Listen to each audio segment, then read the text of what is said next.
All right, guys, welcome back to the channel. Welcome back to the stream. Welcome if you are new here. Thank you guys so much for waiting patiently, as always, for the intro to finish up. And I do want to wish all the mothers out there a happy Mother's Day. I don't know how many moms watch the stream or the channel, but if it is applicable, I hope you have a good Mother's Day. Yep, going with an all black background. That's right. Changing it up a little bit. Um, did a little bit of rearranging. So simplifying. Oversimplifying maybe, but simplification nonetheless. But yes, I do hope everybody is doing well today. We did get a video out there earlier. I'm running a little bit behind. I know, Capono. It didn't look bad. I don't know if this looks bad per se, but I don't know. I had to. This is basically what I had to do with the way I wanted to arrange things. So you guys know, I went through a phase there in 2024 where I was basically rearranging my setup every other week. Looks like I moved to the basement. Maybe I did. Maybe I'm with the mold now. William, you're saying, MBG, did anyone tell you it's likely Motorsport, but it could also be Wipeout? Or did you mean Motorstorm? Yeah, we were talking about that a little bit. There's like there's an arcade, a AAA arcade racing game that Sony is working on, that PlayStation Studios is working on in partnership with another studio.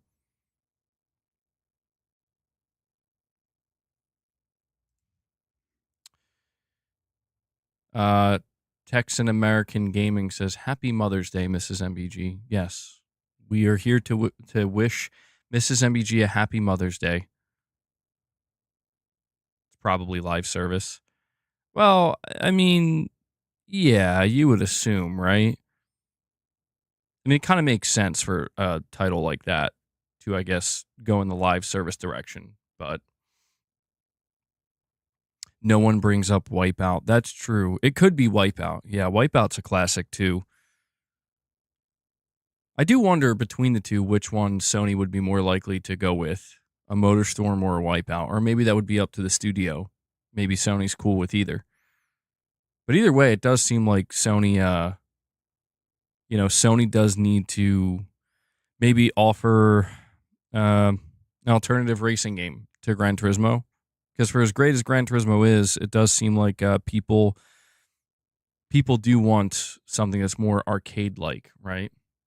But we did cover that in the video today. We also covered it in the last stream. Today, I want to have a conversation about PlayStation Showcase or State of Play, or maybe nothing. Maybe Sony won't do anything, although I don't think that's likely. But this is a conversation that, I was kind of trying to put off a little bit. I thought we were going to be talking about this like the first week of May, but there was, a lot going on. So I was like, all right, it'll give it time for maybe a rumor to come out. And so one of the first things I want to mention here is that when talking about a PlayStation Showcase or State of Play, there are no rumors currently. At least not that I can tell. There's really no reliable insider or insiders talking about it. So I'm not entirely sure what to make of that. Usually by this point, we would have had some kind of movement. Somebody would be saying something, and maybe that'll change in the next day or two. But either way, May has been the time when Sony likes to do stuff like this. Last May, they did a State of Play. I believe it was actually the last day of the month. What was it? May 31st. And then prior to that, Sony did do a showcase. I think it was May 24th. So, there's a pretty safe bet, not a guarantee, but a relatively safe bet that Sony's going to do something the last week of May, between May 26th and May 30th, most likely. And another reason for this is that Sony's fiscal year ends on May 14th, So they're going to be giving their fiscal year earnings as well as doing um, their annual, investors update. And this is going to be a big one because it's the first time we have a new CEO for Sony as well as a new president for PlayStation. So I assume they're going to be laying a lot out there for people to kind of get an idea of what they're going to be doing, how they're going to be handling things going forward. Do you worry about any of the PlayStation exclusives coming off of PlayStation Plus? Do you think that they will ever mass delete exclusives one day? Uh, well, we have seen this before. Sony has removed Horizon, I believe, from PlayStation Plus, and just like a week ago, we saw them remove Infamous Second Son for some reason, as well as what was it? The Resistance games. So we have seen Sony do this. It's strange behavior for sure. I don't know what the rhyme or the reason is for it. That doesn't make much sense to me. You would think stuff like that, considering it's Sony first party, would stay. Mini Tom, you want a showcase? I do too. Yeah, I want to talk about the likelihood of a showcase versus a state of play and whether or not there's going to be a major difference. Is Boss still grounded? No, Boss is not grounded. I think he's downstairs eating. Surprise, surprise. He'll show up, but he's not grounded anymore. I have his treats back. I think it's been long enough. So, yeah, that's really strange. You're saying Resistance was added like 6 months ago. It was not on the service for very long. What does Sony have to show? Well, before we dive deeper into the conversation, again, I want to thank everybody for joining me today. If you could do me a favor, take a moment, hit that like button. It helps the stream. It lets me know you enjoy it, and it helps with YouTube's algorithm. So we are sitting at 64 likes. Let's see if we can get that up to 75 and then bump it up to 100. And as I say that, we have Corey the Legend Landiga coming in, dropping 5 membership gifts for you guys. I see that Delwyn Jones, or should I say Hype Jones? I don't even know if he's here right now, but he got a membership. But also Rick got a membership. He actually did the artwork for the channel, which is cool to see. So that was a good batch there, Corey. A good 5 bomb, bro. But yeah, thank you for the 5 memberships, Corey. I was going to say, if you guys want to help support the channel and support the content, we are completely fan funded. I can only do what I do here because you guys make it possible. So consider becoming a channel member, gain access to some exclusive perks. We've started up doing the members lounges again. We're going to be doing them each week going forward. Consider gifting memberships. If we hit 25, we'll give Boss some treats, super chats, direct donations. These are all ways in which you can help support the channel and the content directly. And you guys are the ones who make it possible. So thank you so much for the continued support and for helping feed Boss his treats, right? And as I say that, we have Mini Tom Official. He comes in. He wants to keep the member train rolling. He drops another 5 member gifts for you guys. And I see that Digital Dude 25 also received a member gift, which is funny because he was in here dropping member gifts last stream. So love to see it. Mini Tom, thank you so much for that, man. I'll give you a here we go. Give you a gopher scream there. That's how hype Mini Tom is for a PlayStation showcase. It's a combination of hype and despair, Hype because we love the showcase, we want the showcase. Despair because we just don't know if it's going to happen or not. So, thank you for that. I will update the member goal there. I did have to move the member goal to the top, so we'll have to get used to that being up there for now. Let me move it over. Actually, it's so you can see the cool. I was checking this light right here that I have, this PlayStation light. I think when I bought it, it was like $20, and if I'm not mistaken, I think it's like $70 now or something. Let me see. It like went up. Okay, never mind. Maybe they restocked them. It's like $32 now. $40 on Amazon. Okay. Yeah, for a little while there, they like shot up in price. They were like 60, 70, $80. Maybe it looked like they weren't going to get restocked. It did go up in price though a little bit. But I was like, man, if they don't make any more, I want to try to hang on to this. I Crusy, Icrusy. That's not how you say that. Icrusy. Sorry, boss. Psst, come here. He's like all full. Come on, bud.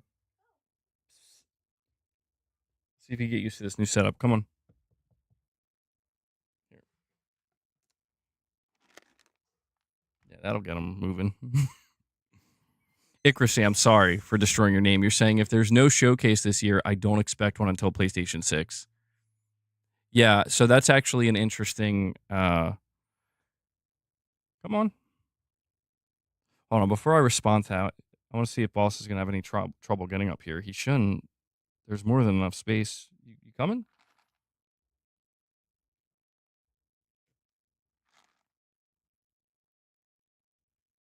Bro, I know you can make that jump. But I was going to say like why are you hesitating?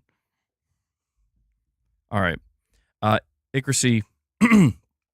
Yeah, so we've been having this conversation for some time now where it's like, what if Sony doesn't do a showcase, right? What if they don't do a showcase? What does that mean? Does that mean they're just doing stated plays going forward and stated play is essentially the new showcase? I think, yeah. I think if Sony doesn't do a showcase this year, it'll be 2 years in a row they didn't do one. If I'm not mistaken, that's the longest they would have ever went. And with that in mind, the way they've been handling their stated plays, they've gotten much more comfortable showing off first party games and first party content in those stated plays. Granted, they don't show a lot at once. They kind of spread it out 2 to 3 to maybe sometimes 4 times over the course of a single year. But yeah, I would assume if they don't do a showcase this year, or at least this summer, I'm going to assume that that's probably it until the PlayStation 6 rolls around. Did I downgrade my camera or streaming quality? No, I don't believe so. How's it, guys? Is it looking at, other than the background looking different, is the stream quality looking different for you guys? I should be streaming at 1080p 60. It's the lighting. Is it too bright? Or is it not bright enough?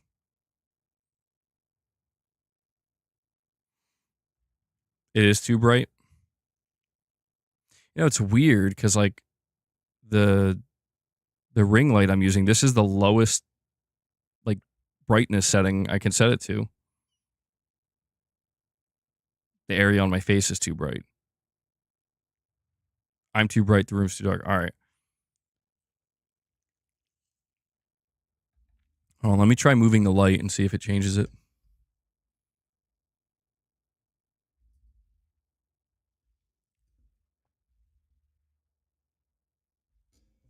Is that better? Is that a little bit better? Or is it worse? You guys will have to let me know.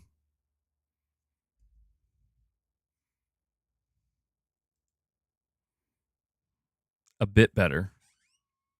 Just a little bit better. You want to do that for me? All right, hold on.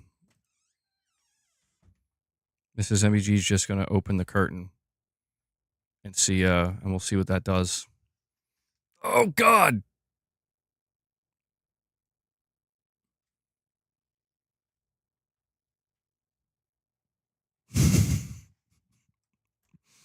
Yo, you just straight up flashbanged me.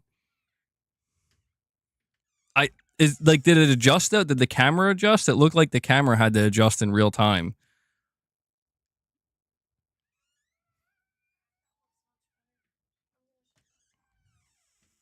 Okay. Hopefully that's better. Can you shut that light too? The ring light? Just the center button. Just gotta, make the necessary adjustments. All right. Well, now we have the natural lighting. Does the natural lighting look better? Cat looks good. Well, that's all that matters. Boss looks good. So, all right. Got to make sure the lighting is right before we continue with our conversation.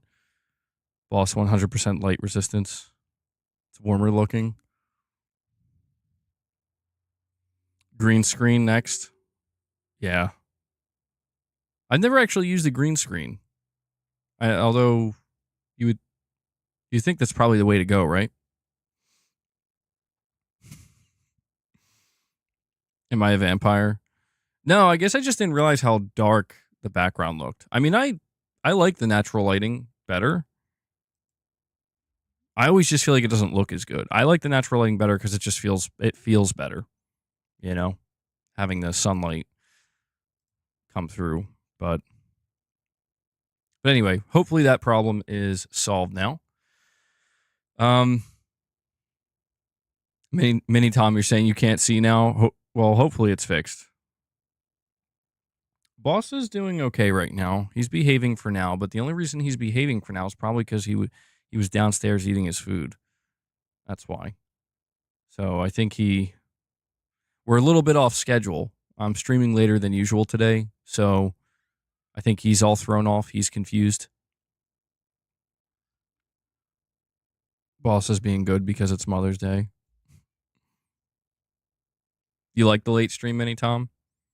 Yeah, it's not usual, but today we had to make an exception, which is fine. Yeah, he is endlessly hungry.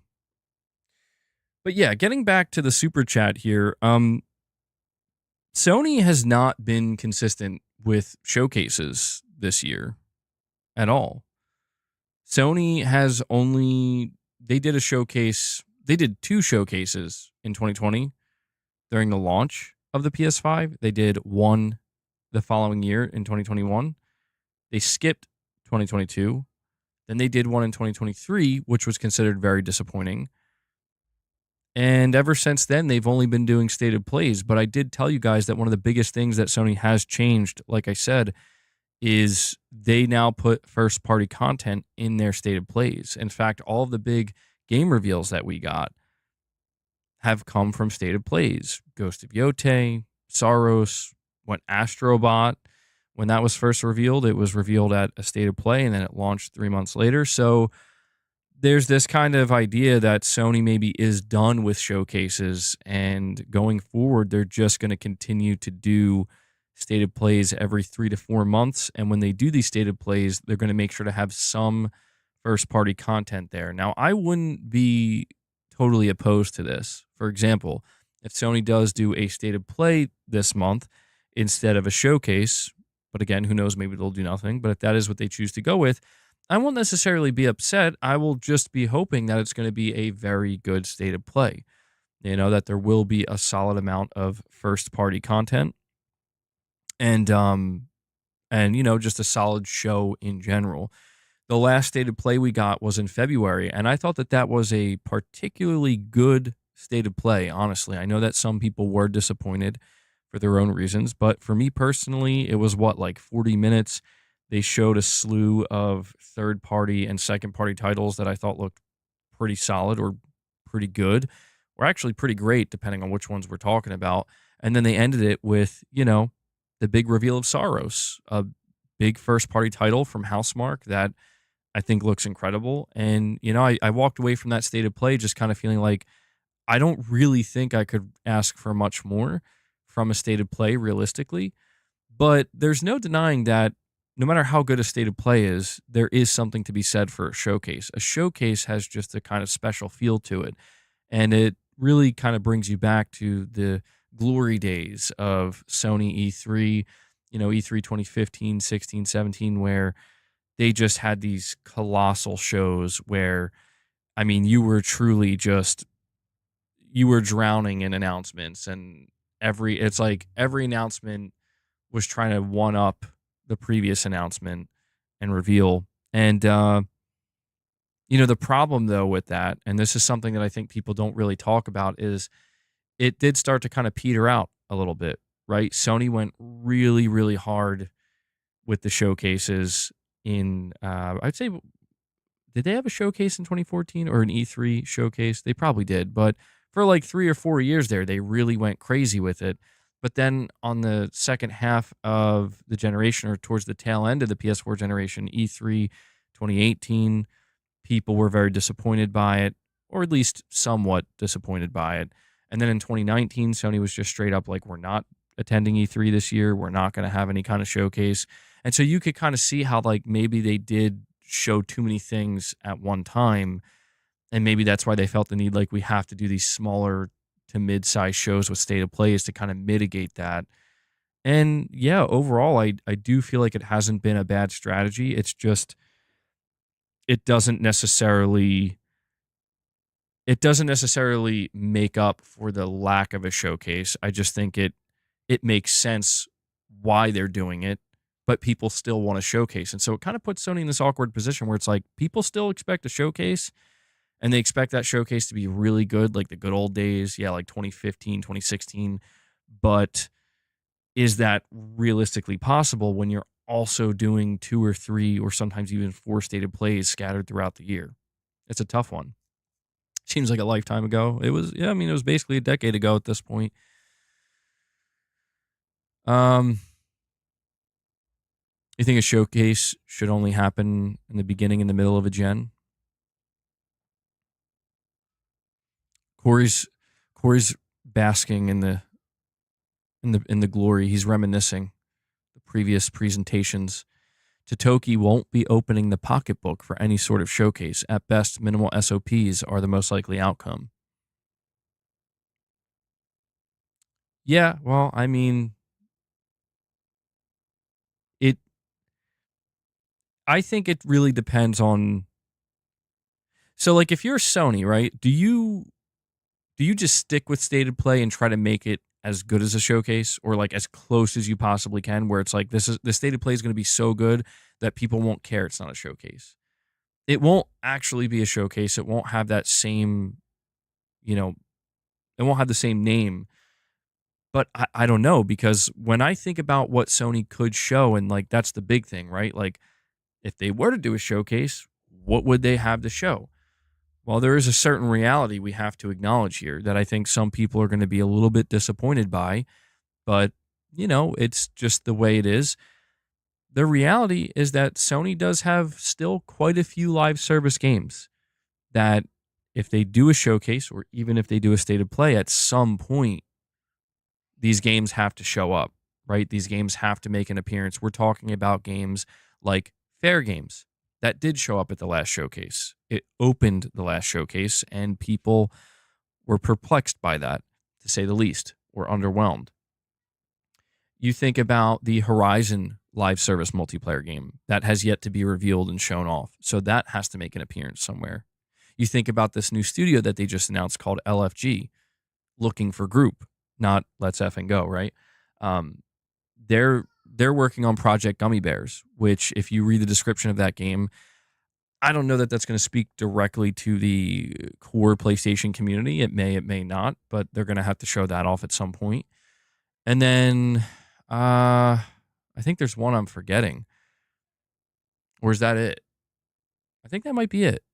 You guys can let me know if I'm forgetting one, but I feel like I am.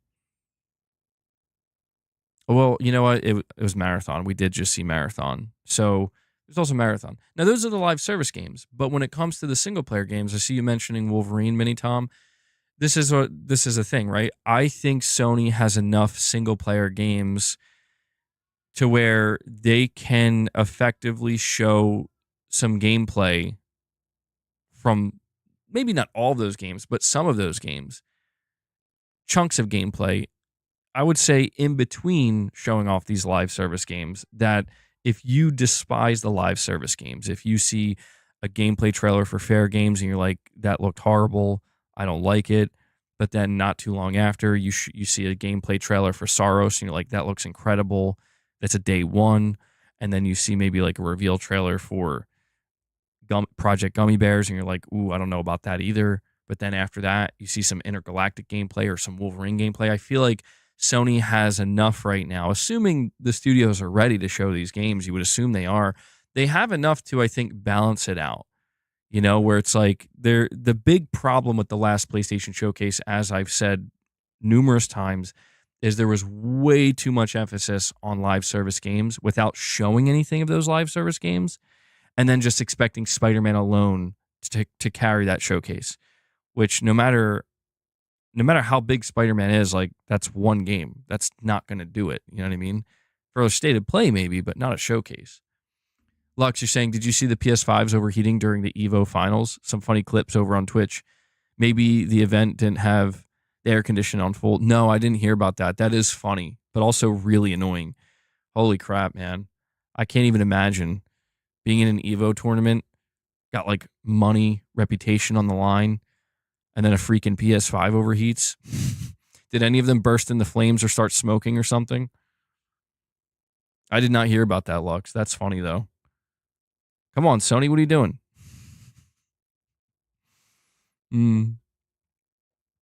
Yeah, they're going to have to turn the temperature down.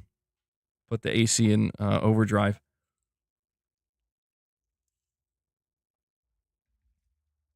Did it interfere with any... it happened multiple times? Damn. I'm assuming it had to have interfered with some matches then. Oof. Ooh, how do you even handle that? I guess you just have to do it over. That sucks. Do you think Sony would have a big showcase even after they spoke about 2 huge games by just posting on Twitter? I mean, I think it really... I don't know how Sony manages this stuff anymore, but it may come down to the studios where like Sony maybe goes around and asks the studios like, we're thinking about putting on a show. Do you guys want to show a chunk of gameplay? Something like that. I mean, you have to think like, did Sony mandate Insomniac back in 2023 like, hey, you guys need to have like a 5 to 10 minute gameplay demo that we need to show off at the end of our showcase? Was that a mandate for them, or did Sony basically put out a call for their studios and be like, who's ready to show gameplay? Who's ready to put out a demo? And maybe Insomniac was like, we are, we're close to launch. I mean, I can't imagine it's that loose, right? I imagine that Sony does probably request things from the studios. Here's the big thing though, right? Like, this is going to be the first show, listen, there might not be a show. I mean, that would be really awkward. There's a possibility that for some reason Sony doesn't do a show, because you do mention them talking about these games in blog posts and stuff. It just wouldn't make any sense simply for the fact that, like, Sony, in the past, Sony would go out of their way to let you know whether or not they're doing a show. Like, they have done that before. And they have to do that usually for investors. So if they weren't going to do something, I think they would have had to say it by now. So I'm safely assuming they're doing some type of show. But I think just because they reveal the release date for Ghost of Yotei, I don't think, through a blog post and a new trailer that they drop, I don't think that means they wouldn't show it in the showcase. Like, for example, we still haven't seen, like, raw gameplay of Ghost of Yotei. And the reason for that might be because it's like, yeah, we want to save that for, like, a closer or an opener for our showcase or something. It's possible. I don't want to like overhype anything. I've made this mistake many times in the past. I do want to have some level of belief, though, that they're going to do something exciting. I think there's a reason why they wanted to make sure to do that Borderlands 4 state of play at the end of April, because they wanted to have a clear runway for May and June. But I think just because they talk about things in blog posts and they release some trailers, I don't think that's indicative of they won't show these games in a showcase. The one thing that still gives me a lot of hope that there will be some kind of showcase is the fact that multiple times this year, Housemarque has reiterated that they're going to be revealing gameplay this year. So I don't know if they'll do that just like on their own. Like, here you go, here's gameplay. I imagine that's something that would be saved for like a showcase or a bigger state of play. And yeah, that's something that I would be very excited for.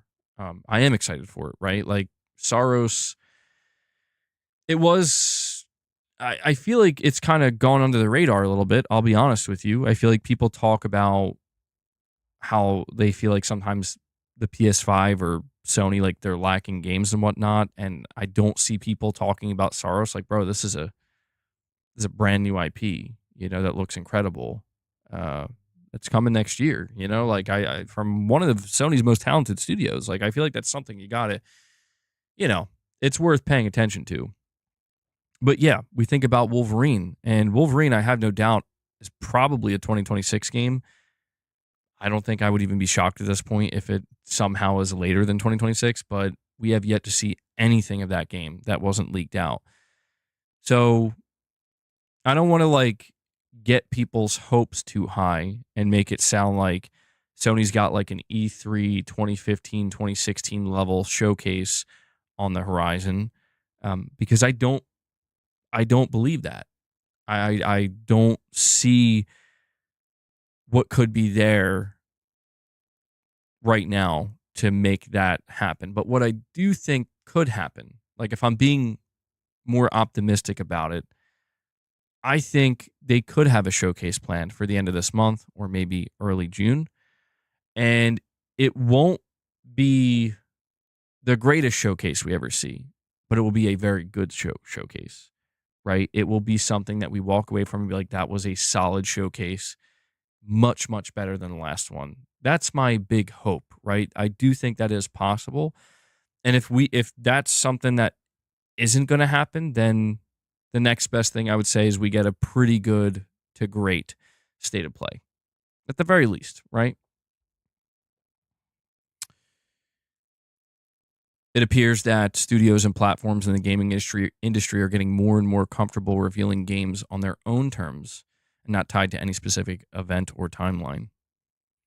Yeah, we are noticing that. That does seem to be a growing trend, which isn't a bad thing.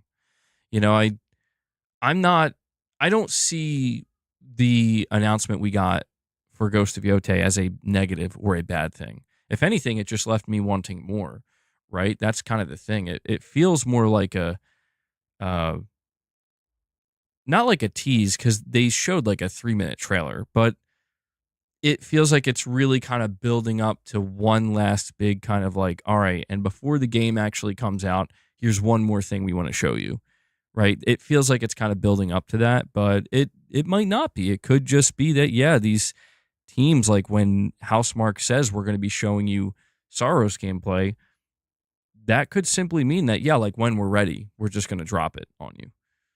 That's definitely possible, but I don't know, man. I don't know. There doesn't seem to be a rhyme or a reason. That's the one thing I will say is that it's gotten very difficult to predict what Sony will or won't do when it comes to their shows, when it comes to their studios, when they're going to show their games. It really has gotten to a point where it's like it's just we know there will be stated plays. That's about all we know.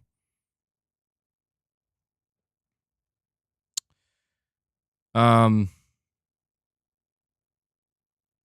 Saying the Xbox showcase is basically third party.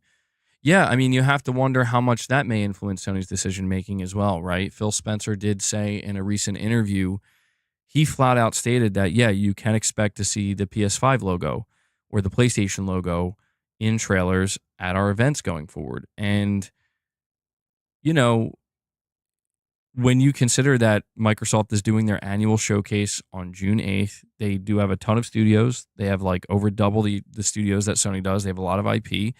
They're probably going to have a good amount to show off, but Sony knows that, well, for the first time ever during a Microsoft showcase, they're going to be putting PlayStation logos on their games.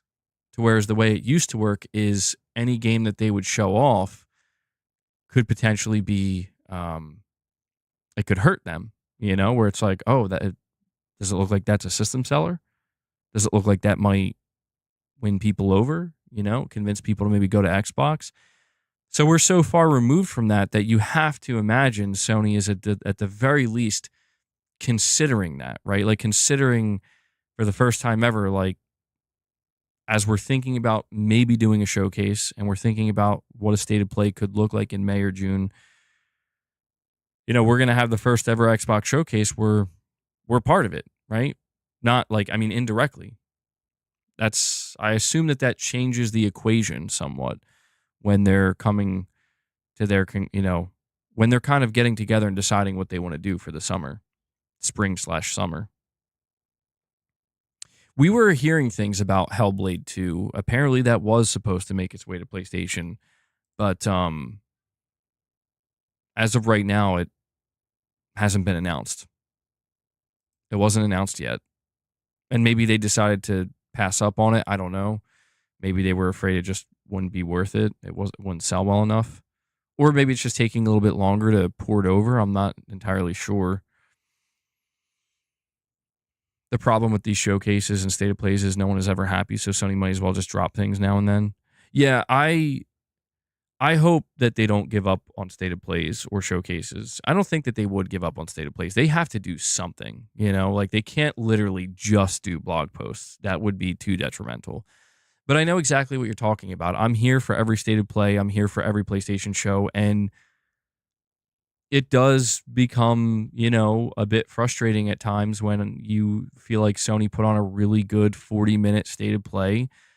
And if not really good, just a decent to good state of play. Like it really wasn't bad. And yet you see people's reactions. They're so overly negative and over the top. It's like, I don't get it. Like, this isn't like we have to sit here and say, well, maybe next year, right? It's like, no, they did a state of play 3 months ago and it was good.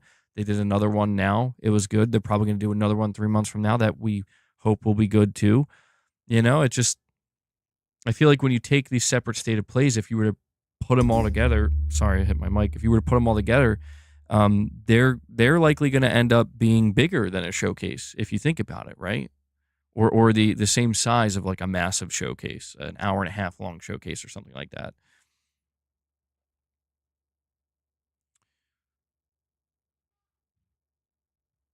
You think the studios might find it more valuable to dominate a 24-hour news cycle rather than be one of 30 in a show? Yeah, that is an interesting way to look at it. Yeah, I mean, social media and the way that games can go viral and the way that they can take off, I have no doubt that has changed the approach from different studios. Yeah. Is there any update for State of Player Showcase this summer? As of right now, we have not heard anything. No, I've been waiting to see if we get like a rumor, but you know, um, what I keep telling people is that in 3 days, Sony does their earnings, and usually towards the end of May, they do their annual investors Q&A session, or it's not even like a Q&A session. It's more um, like a roadmap. They do like an investor roadmap, and that's around the time when they do their showcase slash state of play. So as of right now, there's no indication that they won't do that. In fact, if they chose not to do that this May, that would be quite unusual and unexpected. May, June, I mean. No, haven't heard anything from Jeff Grubb. Maybe he's getting on that now. Not entirely sure. It's hard to say.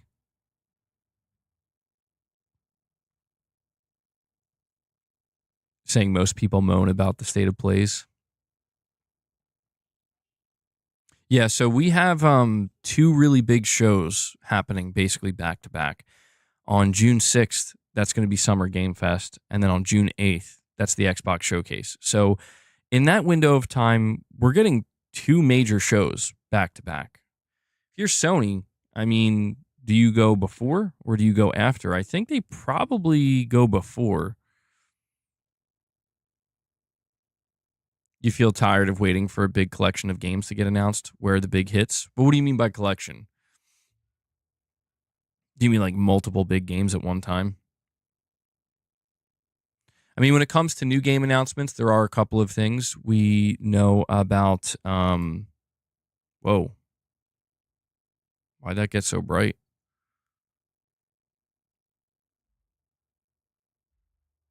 My camera's being weird, dude.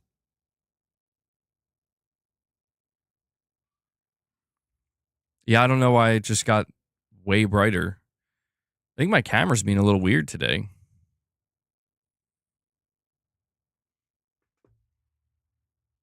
I'm like waiting for it to fix.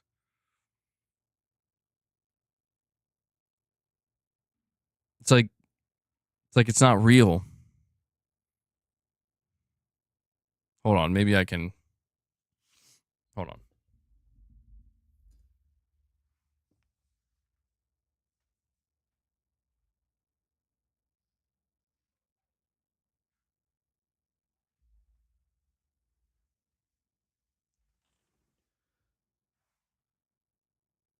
Okay, now hold on. Now it looks weird.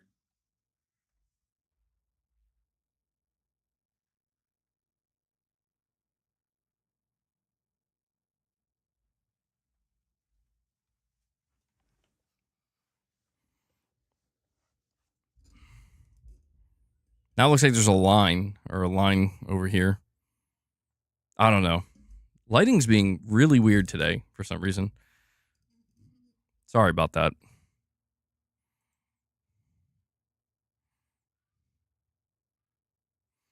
My octo camo is not working properly. All right, where were we here? Yeah, Resident Evil 9. We've been anticipating that announcement soonish, somewhat soon. Ghetto God, you're saying we know about Death Stranding 2, Ghost of Yote, Soros, Wolverine, Intergalactic, or whatever the Naughty Dog game is. They don't have much else they can reveal. Yeah, I'm not.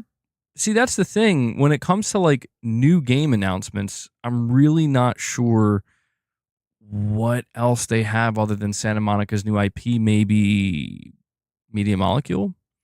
And we have VAR coming in with a generous $50 super chat. VAR, thank you so much for that, my friend. You're saying, Happy Mother's Day, Mrs. MBG. I'm wishing you and the family the best health. Well, that is extremely kind of you, VAR. I need to see some W's in the chat for that $50 drop there, man. I really appreciate those kind words. Yeah, we're doing the best we can, you know? We're trying to hang in there. Life's been very busy these days. I know Mrs. MEG's, you know, she's got a lot on her plate. We all kind of have a lot on our plate, so we're doing the best we can. And that's why I always tell you guys I appreciate the support you show so much, because you're not just supporting me, you know, you're helping support my family, my cat. And I really appreciate that, man. So, VAR, I'm going to have to give you a, let's see.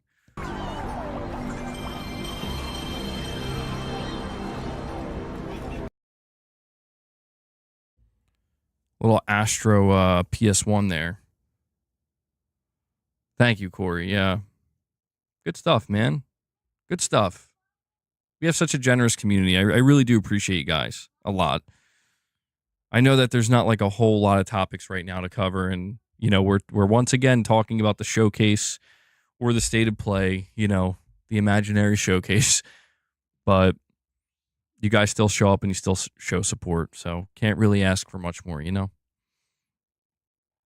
Blue Point, well, I mean, Blue Point, we were thinking we were going to hear from them soon.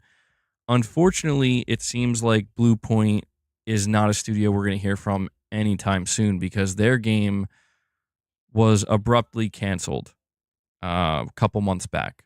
So, in case you missed it, Blue Point Games was apparently working on a, it's still hard to talk about this because it's just like, how is this possible? On a live service God of War game. And it was canceled. So that's like multiple years of development down the drain. Right now, they're doing probably the same thing that Ben Studio is doing, which is trying to figure out what they want to try to pitch Sony next. I just hope that whatever it is they do, it's single player, right? Like I really don't know. Apparently, Blue Point did help work on God of War Ragnarok.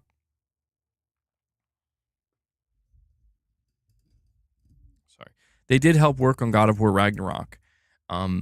So you know, you could kind of understand from that angle why they would want to maybe do something more with God of War, but they have no experience with multiplayer, let alone live service. And I don't know why they would have been allowed to work on a live service God of War game. That's just kind of wild. So when we think of potential announcements that Sony could bring with their studios to a showcase, yeah, man, it's like I said, the only first party studios well, there are like three first party studios I can think of.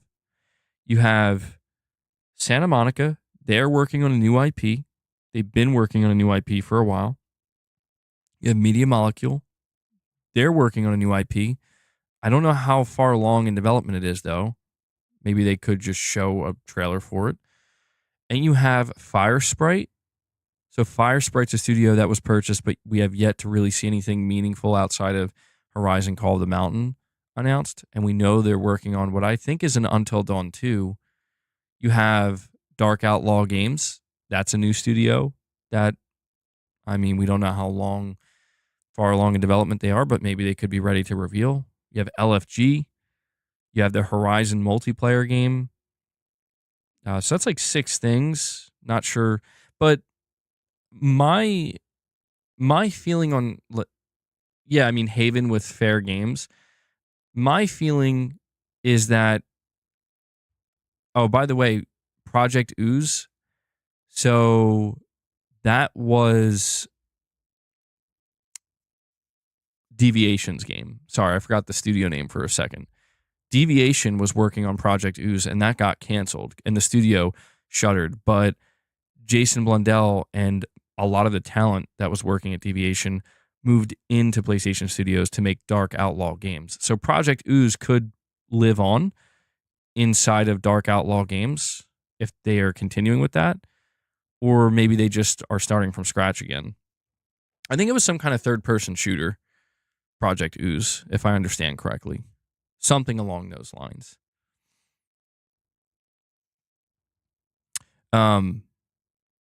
But yeah, my feeling on what would make a successful PlayStation showcase, it doesn't just need to be new game announcements. It needs to be, I think, a mixture of show some gameplay of some already announced titles, like Wolverine, like Saros, like Intergalactic, any one of those, or even some Ghost of Yotei gameplay, and then have like a few new announcements. You don't need to announce everything.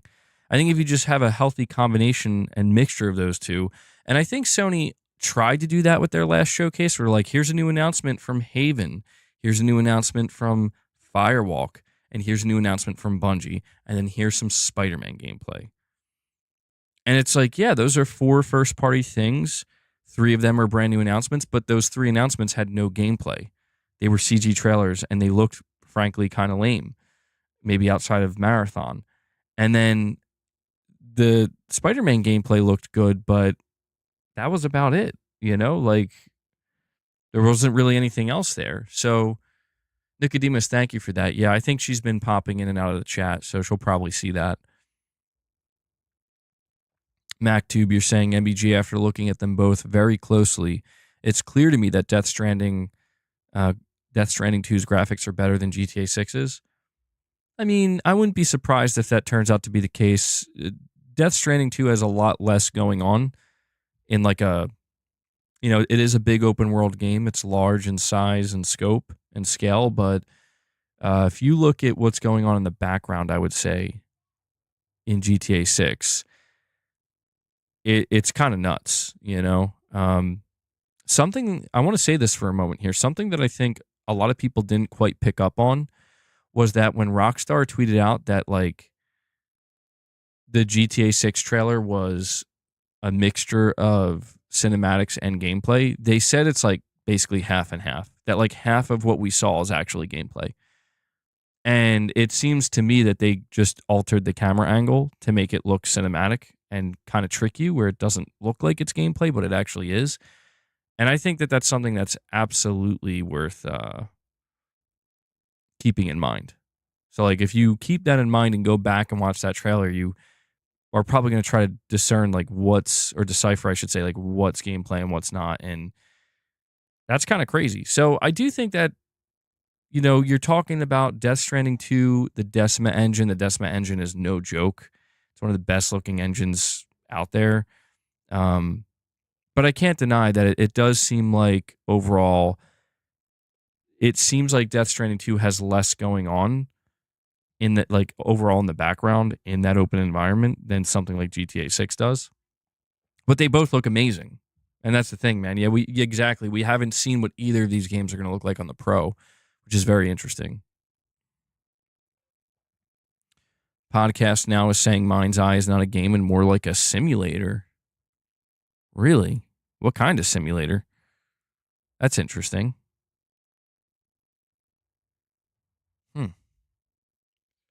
I definitely don't get that impression with Mind's Eye.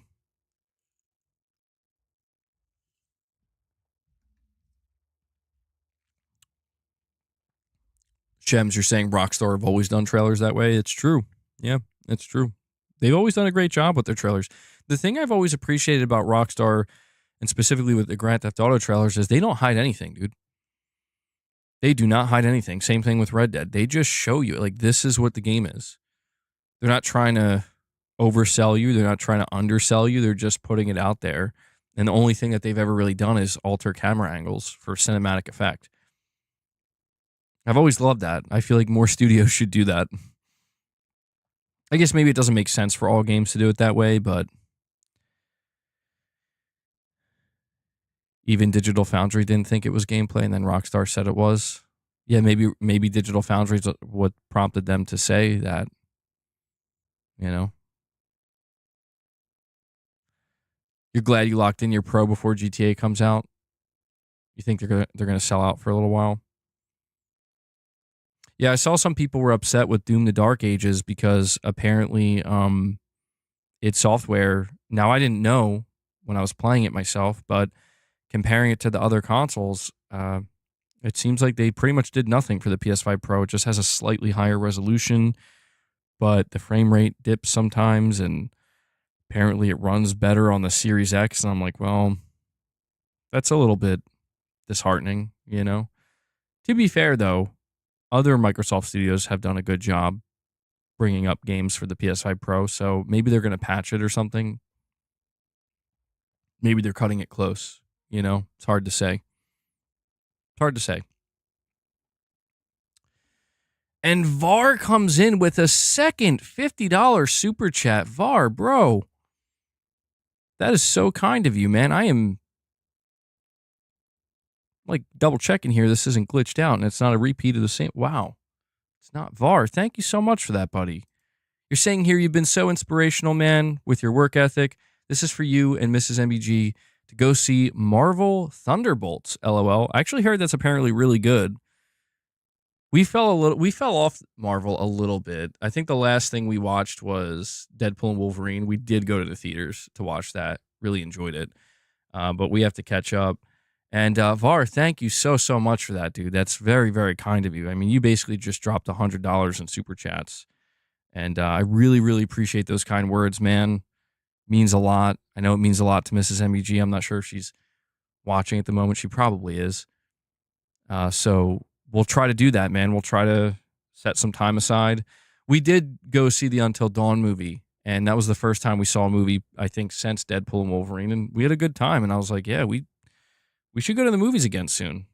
It's fun. I miss going to the movies. It's expensive, which is probably why you dropped the 50. But yeah, I would like to go to the movies again with Mrs. MEG and Thunderbolts. I mean, I don't want to say anything, but they kind of did reveal, like, aren't they like the new Avengers now or something? Saying VAR is smashing it today. Yeah, I really appreciate that, man. I got to give you another soundbite. Hold on. Which one? What? I forget which soundbite this is. If this isn't the wrong soundbite, I apologize. I'll be back. Oh, okay. That one's usually reserved for Corey when he drops memberships, but hey, we'll do. It's appropriate for VAR because he dropped a second $50 super chat. He said, "I'll be back, bro." There you go, man. Thank you so much. Yeah, I heard that movie Sinners is really good.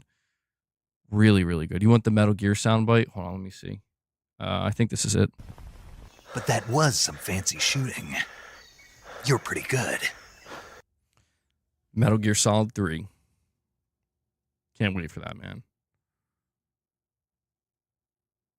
Sinners was entertaining. Yeah, I heard it's really, really good. MRPD, you're saying Lost, Soul Aside, Doom, MGS Delta, DS2, all within 2 months is insane, bro. I know. I know, man. And you didn't even mention um Elden Ring, Night Rain.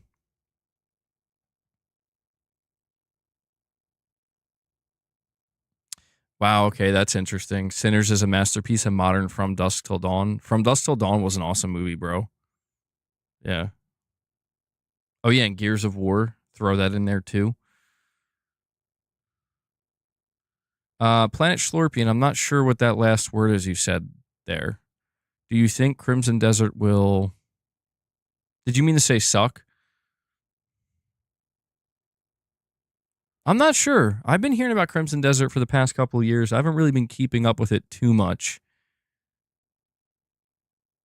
I heard that apparently, this is the last thing I heard, people who went hands-on with the gameplay of Crimson Desert, it was good, but like really complicated. Like apparently the gameplay mechanics are like very intense and complex, like to a point where it's like you're gonna have to take a while to like learn this and the combat and everything. So I guess it really depends on who you ask. Jerry Gamer with a super chat says finished the 5th run of The Last of Us 1. Way better than 2. I have to agree with you there, Jerry Gamer. I know that there's some, a lot of people get into disagreements when it comes to comparing The Last of Us 1 to The Last of Us Part 2, but I tend to agree that Part 1 is better. I wish we could get, although it would probably break the game, but when we got The Last of Us Part 1, it was like, are we going to get Part 2 gameplay mechanics in Part 1? But they couldn't do that because it would break it. The gameplay of The Last of Us 1, I think, holds up. I do think The Last of Us Part 2 gameplay is better, though, in certain areas. I think it's more visceral because you basically have more at your disposal. You have more options. I mean, even just being able to go prone in tall grass and kind of, solid snake it in that way, I think makes a big difference. But overall, man, yeah.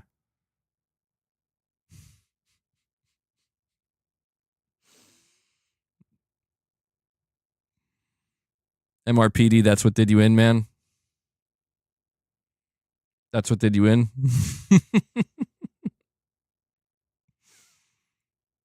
They should have saved that episode for Mother's Day today. They should have saved it. The Last of Us 1 gameplay was perfect with the story. Yeah, The Last of Us 1's always going to be one of my favorite games ever, man. I know that this is maybe an unpopular opinion for a lot of people, but I still think that a sequel wasn't actually necessary. I understand why they did it. I understand. And considering it's the most awarded video game of all time, you can't really blame them, right? But I still feel like just the entire start to finish of The Last of Us 1 is perfect. I just don't think you need to do anything more, but I get it. There were some loose threads, obviously, and they went in the direction they went in. We'll see what the future of the Last of Us series holds. I'm really curious. I mean, I'm focused more on Intergalactic right now. I want Intergalactic to be a very good game that hopefully doesn't have too much drama surrounding it, and it's just something that people are more focused on. Like, man, this game's actually great. We'll have to see about that, but do I think it'll soak up the spotlight now that GTA 6 is delayed? Well, Planet Schlorpian, you just have to tell me which game you're talking about. You're broke right now. You can't donate supers. I know. Well, I appreciate anybody who can support, and obviously I want to encourage you guys to do that. Like I said, super chats, direct donations, member gifts, it all helps. But I try to read the chat too. I know not everybody can afford that, and I don't want to make it just seem like I literally only talk to people who pay. It's not really fair. Try to balance it out. But yeah, speaking of which, guys, we're sitting at 10 members. Boss has been a very good boy today so far, which is nice. Very nice. He's chilling out right now. But obviously, let's see if we can push to get that to the 25. Um, we're 15 away, 3 5 bombs, a 10 and a 5. We'll see if we can do it. We'll see if we can do it.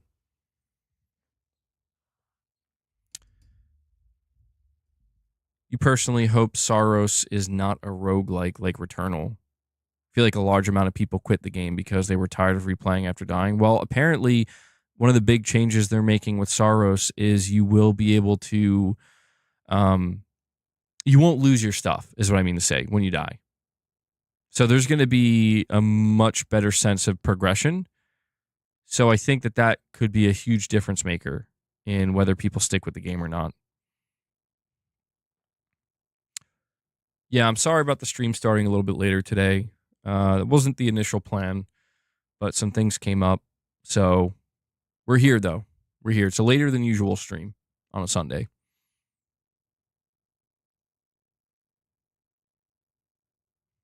Oh, you were talking about Crimson Desert. I'm not sure, Planet Schlorpian. I don't know. I mean, I feel like Crimson Desert definitely has some eyes on it, but I don't know that it has that many eyes on it, unless maybe I'm just not paying close enough attention. Yes, I do think GTA 6 is going to overshadow every game that releases next year. Well, it depends on what you mean by overshadow. Like, I think games will get their time in the sun, but I just think that a better way to put it is GTA 6 is going to utterly dominate the conversation next year. And I feel like no matter how good your game is or how big your game is, it's going to be tough to compete with that. But I think games will get their time in the sun. Games that deserve it.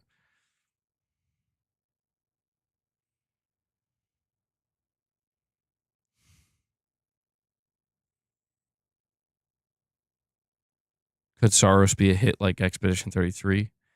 It could be. I think Housemarque's on the verge of that. I think Returnal would have been a hit if it maybe if it wasn't as difficult. I'm not sure. I'm not sure what stopped Returnal from being a bigger hit. It's a shame though, because like it is such a good game. I do hope that Housemarque finds much more success with Saros, assuming it deserves it. Which why wouldn't it? I mean, it seems like it's going to be a great game.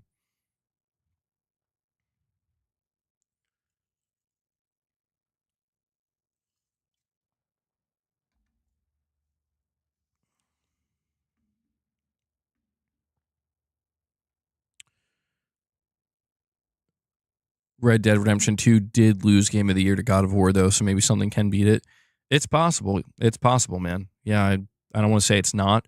It's just, I mean, I'll be honest, man. I even think GTA 6 is going to be on another level compared to what Red Dead Redemption 2 was. And Red Dead Redemption 2 was amazing. Red Dead Redemption 2 was an amazing game. But I still think that GTA 6 is still going to be like a few steps above it.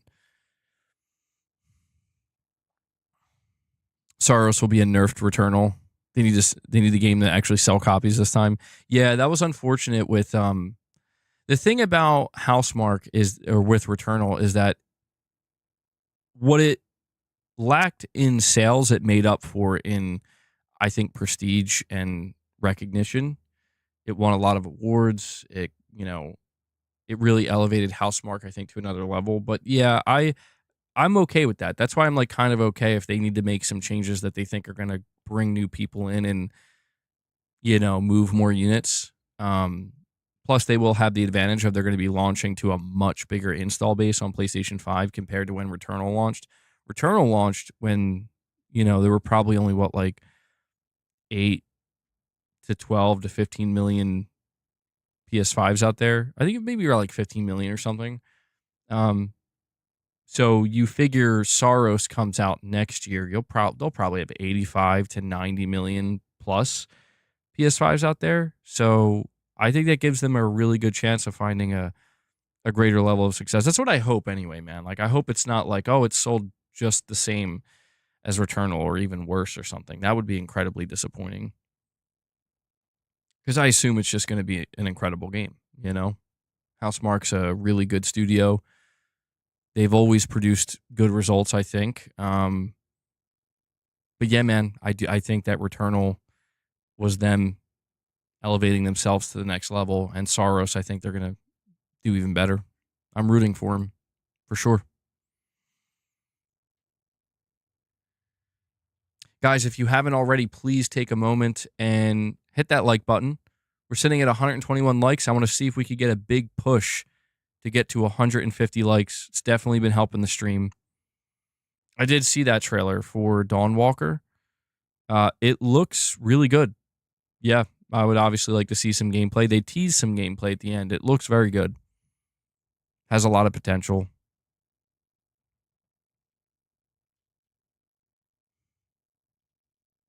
You beat God of War 3 and Ascension on insane/chaos difficulty, but still couldn't beat Returnal. I don't get it. Yeah, I don't understand that either, man. I mean, Returnal's difficult, but it's not like I don't think Returnal's crushingly difficult. But I think can see why some people just maybe would never click for them. Like Space, you're saying Returnal's amazing. I'm playing on PS5 Pro. Never played before. Unsure why. Oh, wow. Well, that's awesome, dude.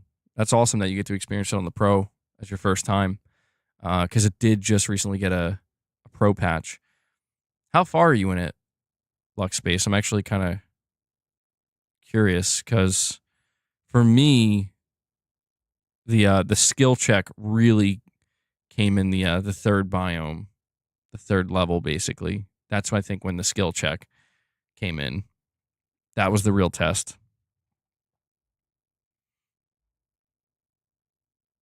Do I think it's possible that Saros could be a surprise sequel to Returnal and Celine makes an appearance? No, I don't think Celine's going to make an appearance. They could have like a little Easter egg or nod or something like that, but I think Saros is going to be another take on the story, like without spoiling anything, and especially because I know Lux Space is he's just starting to play it.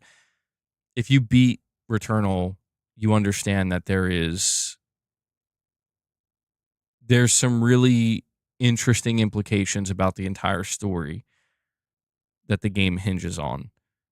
And I think it's safe to say that with Saros, it's going to go down a similar path, if that makes sense. Again, without spoiling anything. How about Dark Souls? I just beat it yesterday after 14 years. Wow. Shems, well, congratulations, buddy. I mean, Dark Souls is not an easy game, man. It's not. It's a long time, though. I love Dark Souls. Dark Souls 1 is one of my all-time favorite games. That's like a special game for me. Just the time in my life when I was playing it, and I remember each area so vividly. Dark Souls, I think, was like the first time, no joke. I know how crazy this sounds, but I think that was like the first time I ever played a game where I literally felt like I was somewhere else. Like it just like took me out of, I mean, the level of like escapism I experienced when playing Dark Souls, I don't think anything's quite matched that. Very special game for me. But congrats, Shems. That's good stuff, bro. Sage, you haven't played Dark Souls? You got to play it, man. You got to play it. I think it's a little. I think it still holds up pretty well. I do.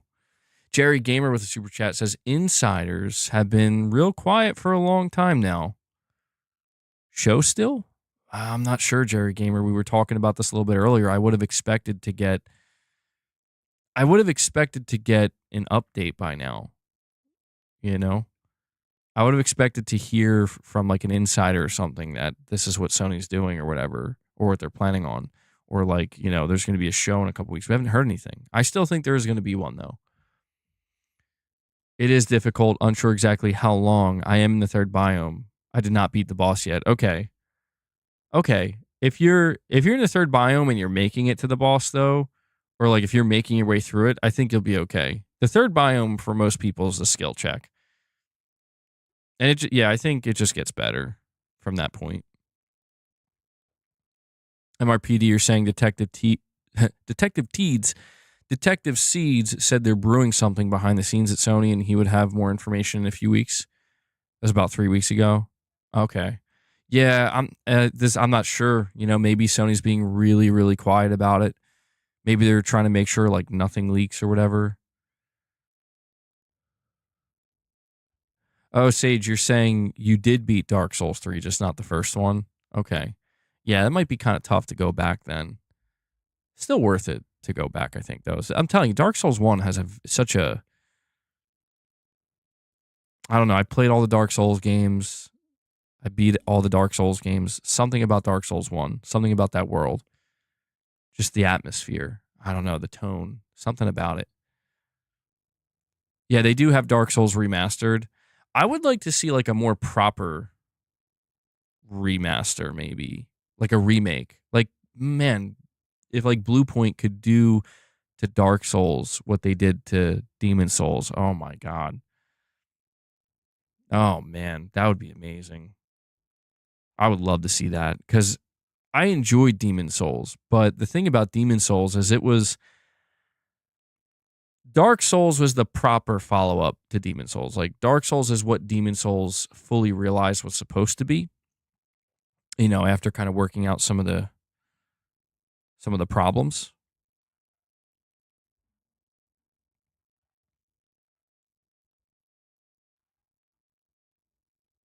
You played Dark Souls 2 not that long ago and ended up enjoying it more than people made me think I would.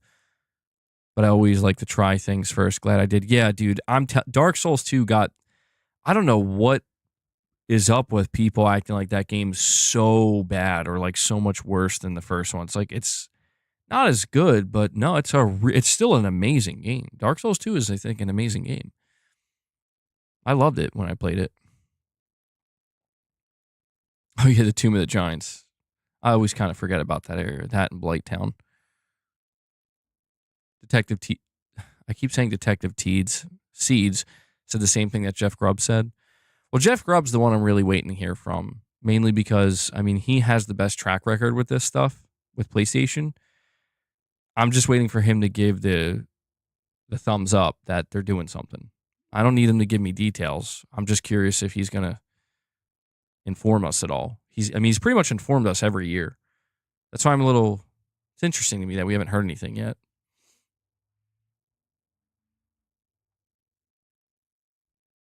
Vincent, what are you saying, buddy?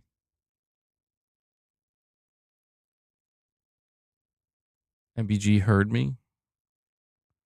Don't worry, MBG. Every game is going to be remade over the next 10 years. You're probably right about that. Yeah. And I'm not opposed. Well, I don't know if I want every game, but there are definitely some games that when we talk about going into like the PlayStation 6 generation, there are definitely some games that it'll be interesting if they end up getting remakes or like big remasters. We just need some older stuff. I think Dark Souls counts at this point. It's well over 10 years old.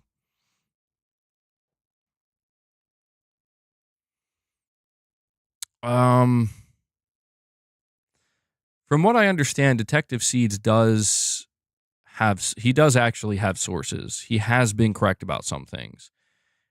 He seems to be really transparent, maybe overly transparent to where like he if something doesn't quite line up, he'll explain like what went wrong and why. And I think when people hear that stuff, they're just like, oh well, no, we just.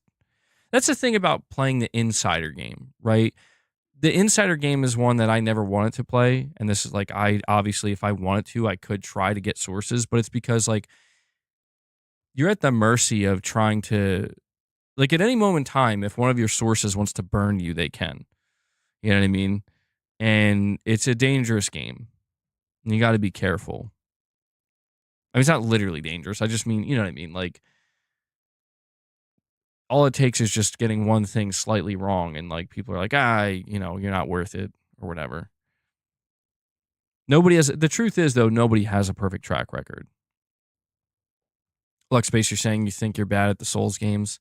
You really liked Liza P, but you couldn't beat most bosses. It is like the timing. It's too difficult for me. Not sure about these games. Stellar Blade was difficult for me. That's understandable. I mean, with these games, timing is everything. Attack patterns and timing, and sometimes for some people, it doesn't click. I totally get it.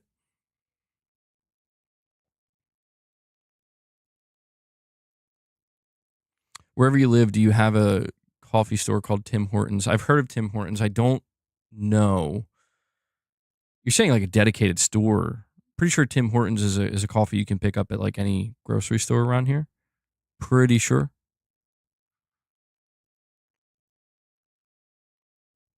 You think Xbox is keeping PlayStation afloat? No, I disagree with that. I don't think they're keeping them afloat.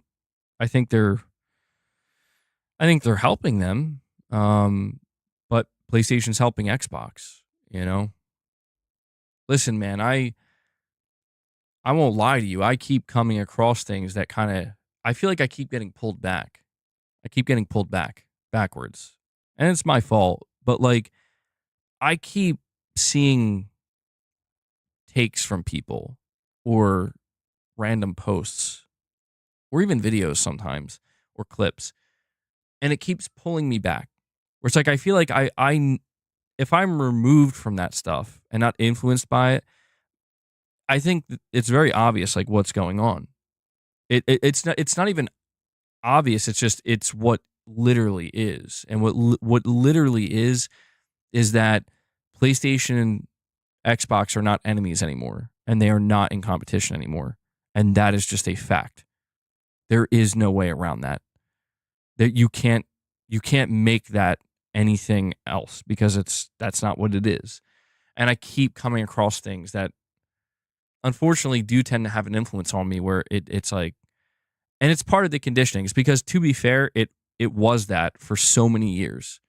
PlayStation and Xbox were enemies for decades. You know, they were competition for decades. And it's I think it's just the fact that it just ended, bro. Like it's over. Just like that. All it took was within 1 year, it's over.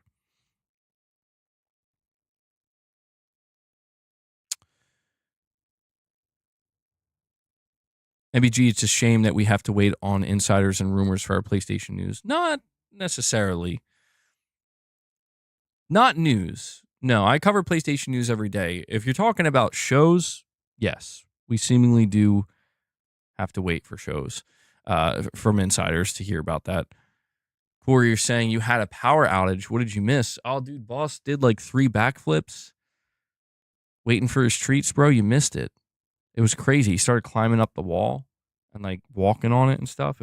It was some crazy stuff. I can't believe you missed it, man. That sucks though. You had a power outage. Where does Team Asobi rank among your top favorite studios? I personally hope their next game is new IP. They have so much talent. They're up there, man. I have to admit. I think, to be honest, I think it's the fact that like my son has gotten so into Astrobot, and I realized like what Sony was trying to do actually worked, at least for my kid, right? Where like he immediately saw Astrobot and was like, I want that. I want to play that. And he got into it. He's still into it. He has that Astrobot DualSense he loves. He loves all like the different icons of gaming. He loves Sonic. He loves Mario. But that was cool to see. And I'm like, oh, wow. Like, I guess I never really thought about the fact that most PlayStation games, or a lot of them, like I really couldn't sit down and play with my son if I wanted or show it to him because they're usually just not like age appropriate, right? Maybe some of the past PlayStation games, but having something like that outside of like Sackboy is really cool. And it has, not only does it have the nostalgia factor, but it has that kind of, it has created a bond, between me and my son and video games that, if it didn't exist otherwise, I'm not sure the bond would still be there, like we still, yeah, it's going to be, for my son, it's going to be the same as it was for me. Your first PS2 game when you're like, what was I, like 8 years old? Yeah, it's 2002. GTA Vice City.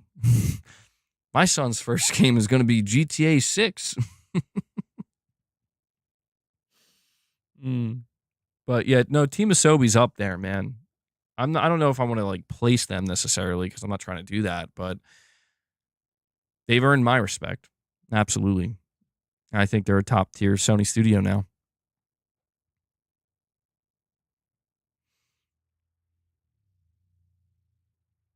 The average Joe never waits on anything till it's announced. And they're the ones who are the most excited and shocked since we always have the info on these insiders. We have to ruin it for ourselves. Yeah, well, I mean, I'll be honest, man. If we don't, I'm not necessarily relying right now on like an insider to leak something for a Sony show. If you were to ask me, do I think Sony's putting on a show soon? My answer is yes. Like, I believe that Sony's going to be doing a show in late May, maybe the last week of May. If not, maybe like the second week of June, somewhere around that. And it's probably going to be, as much as some people might find this disappointing, it's probably going to be a state of play. You know, I feel safe in saying that. If an insider comes out and says something different, like they're not doing anything, or you know, they give specific details, yeah, I mean that will really, I think, bolster people's interest levels in it. Sony's planning to do nothing. You'll get nothing and you'll like it. Oh, I see what you're doing, boss. Okay. So I guess you didn't learn your lesson the first time when you knocked that over in the middle of the night and decided to eat like a fourth of those treats. This guy, bro. Don't knock over my stuff. I made a mistake acknowledging him. Your first game might have been Time Crisis 2. You can't remember. Yeah, no, he doesn't, MacTube. That's what's interesting. He doesn't really I think he recognized like a few, maybe. Not like the older ones, but more contemporary.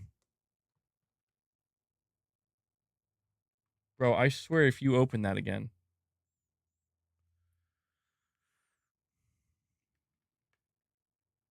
Would I recommend Doom: The Dark Ages? If you're a Doom fan, I would recommend it. Yeah, I think if you're a Doom fan, you'll really like it. Whoa, hey, what? Bro. Okay. No. Aren't there rumors that Xbox's showcase is going to have massive reveals? I mean, I don't know that I've come across any explicit rumors that state that, but I think the general assumption is that because of how many studios they have and how many different IPs they own, that, yeah, it's going to be a big show, generally speaking. Guys, if you haven't, please consider dropping some membership gifts. We're sitting at 10. We're striving for a goal of 25 because boss, he has decided that he is no longer going to be patient. He did pretty good, though. We're almost an hour and a half in. I got to admit, he did pretty good. So if we could work our way to that 25. Yeah, people are very angry. Some people are very angry with Microsoft and how they're handling physical games. 85 megabytes on the Doom disk. That's pretty bad. That is pretty bad. Yeah. That's a shame. Have I played Joshua? Yeah, I have played Doom. You know, I was given a review code. Haven't finished it though. Haven't been able to put nearly as much time into it as I should in order to do a proper review, but I did talk about it extensively on my last stream. Whoa, dude. Oh my God. My treats. Get out. And yeah, from what I played of it, it's a really well-made game, dude. It's high quality, and I think Doom fans, I think are gonna love it. It's a little bit slower, but I would recommend it. Am I gonna play Gears on PS5? I'm not sure. I'm not entirely sure. Do I have to make the review? Is there like I mean, I don't think so. I mean, I'll continue to talk about it when I play it. I'm not sure. I guess I'll find out.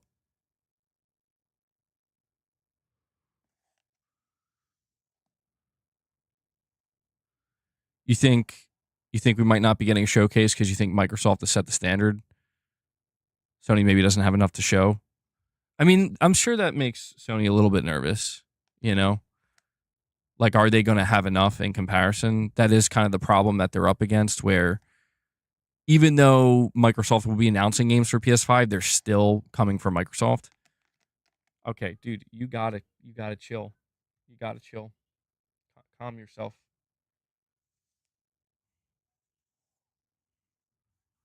MBG, I know you're going to watch that Xbox showcase. Is there anything there that you would actually be interested in? Blade, you're saying you'd be interested in Blade, OD, maybe Hellblade 2 PS5 port. Yeah, for me it would be Blade, State of Decay 3. I want to see more Fable. I'm not fully sold on Fable. I would like to see more. Um maybe Perfect Dark I would like to see more of. And new game announcements. I mean, I don't know. There's always the chance with any of these showcases a new IP could be announced. So let's see. Let's see, you know? Oh, I am a hero. The people know it. Treats are imperative. Banjo Kazooie. Yeah, seeing some Gears E Day would be cool. I love how I just made it easier for him to like harass me. SDO, you want Starfield? Excuse me, Starfield on PS5? Well, I will say this year's Xbox showcase is going to be a very interesting one because, I mean, not only is Microsoft probably going to have a good amount to show, but like I said, this is going to be the first time they're ever straight up announcing games for PS5 at their own showcase. That's going to be a fascinating one. Bro, stop it. Boss, okay. Come on. Forza Horizon 6, I could see it. Yeah, that would be a good one. Now that would be an exciting one, man. I didn't think about that, but I mean, you know, they did just drop Forza Horizon 5. PS5 players are now introduced to it. This would be a good time to drop a Forza Horizon 6 reveal. I'd be for it. It'd be a good day for Game Pass subscribers. Well, see, that's what's so interesting, dude, is like you think about, like I said, this being the first showcase where there's going to be PS5 and Switch 2 games announced. I mean, this will be the first time everybody can walk away from an Xbox showcase, assuming there's anything at all that they show you're interested in, where, and assuming they don't hold back anything. I mean, yeah, nobody's really going to lose. If you're a Game Pass subscriber, you're good, right? You're going to be looking forward to those games dropping in the Game Pass. If you're a PlayStation player, you're going to be hyped for the fact that these games literally weren't originally supposed to come to PlayStation. Same thing if you're on Switch, right? It's like, wow, okay. Yeah, if I'm getting a Switch 2, I'm assuming there will be Switch 2 announcements there. And that's pretty cool. I mean, you can't really deny that you know, that's just a massive show. I mean, it's the equivalent of, I would say, yeah, like watching a third party show, you know, where usually you go into a third party show and you're not really focused on the platforms as much as you're just focused on, like, is there going to be anything here that's for me that I'm interested in? I think that's cool. I think what it ultimately translates to is more people are going to be watching the show. Another 25 minutes for Borderlands.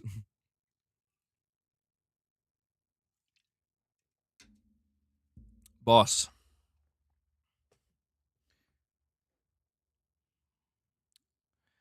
Boss, please stop torturing me. Forza Horizon 6 exclusive to PS5. Yeah, Microsoft's going to take it. They're going to do the unthinkable. Exclusive to PS5. Timed. Sony paid us for a timed exclusive, bro. They locked in Forza Horizon 6. 1 year timed exclusive. Oh my God. What's the drama behind Borderlands? Do you know? Is there drama? I don't know. I'm not sure. I mean, seeing Kojima show up with OD would be nice. Yeah. And Blade. Blade, I'm looking forward to that.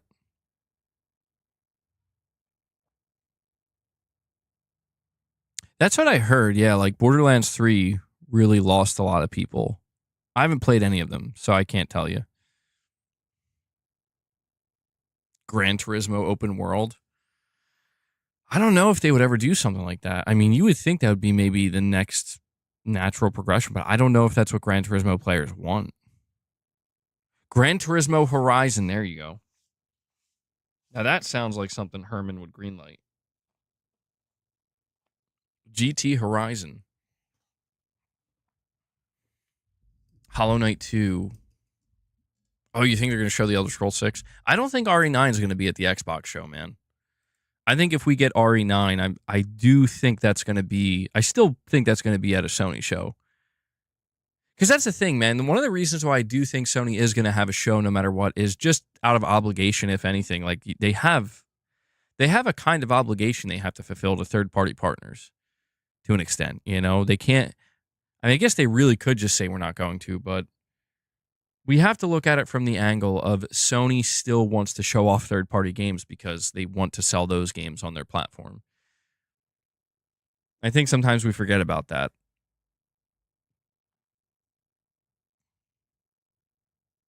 You don't think E-Day and a few others will be day one? Oh, I'll tell you what, dude, because you think they're not going to be ready. I was unsure about Gears of War E-Day being day one on PS5. Now that Gears of War Reloaded was announced for PS5 and it's coming out in a couple months, I'm convinced that's going to be day one. I would be shocked if it wasn't at this point. Unless Microsoft decides to, I don't know, surprise everybody and be like, Forza Horizon 6 not coming to PS5. Gears of War E-Day not coming to PS5. Now that you got a taste of it, come on over. Come on over. I doubt it. The rumor is Persona 4 Remake is going to be at the Xbox show. Oh, that'd be interesting. Not a Persona fan, but that's traditionally a game that shows up alongside PlayStation, I think, right?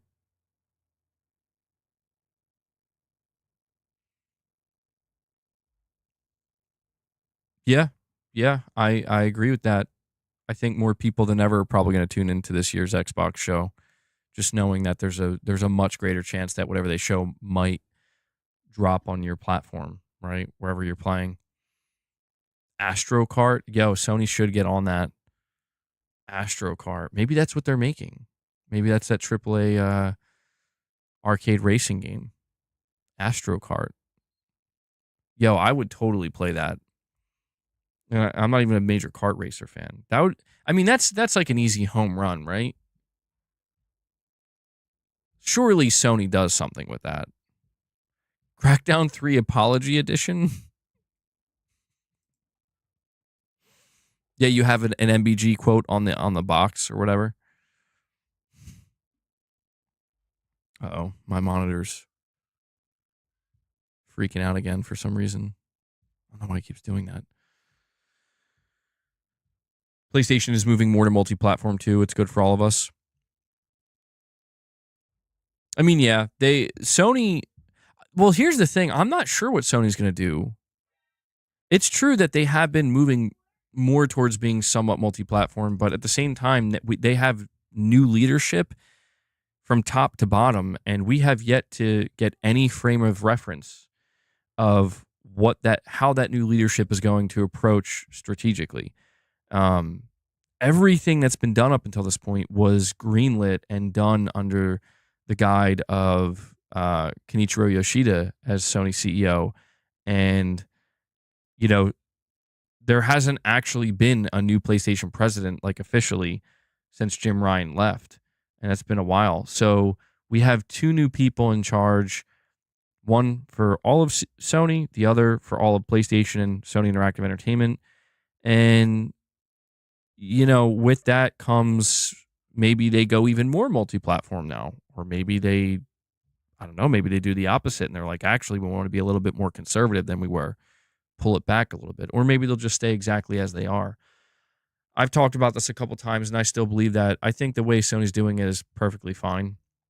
I think Sony still cares about selling consoles. They still want to sell consoles, and I think it makes sense for them to do exclusivity and then eventually move them over to PC. The real question, in my opinion, is if Sony chooses to support the Switch 2, because them putting a game like Lego Horizon on the Switch, I think opens up doors. You know, it opens up a door that was always closed, and I don't know. I don't know what that means ultimately.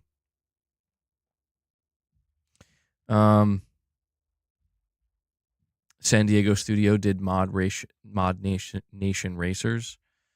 I never played that.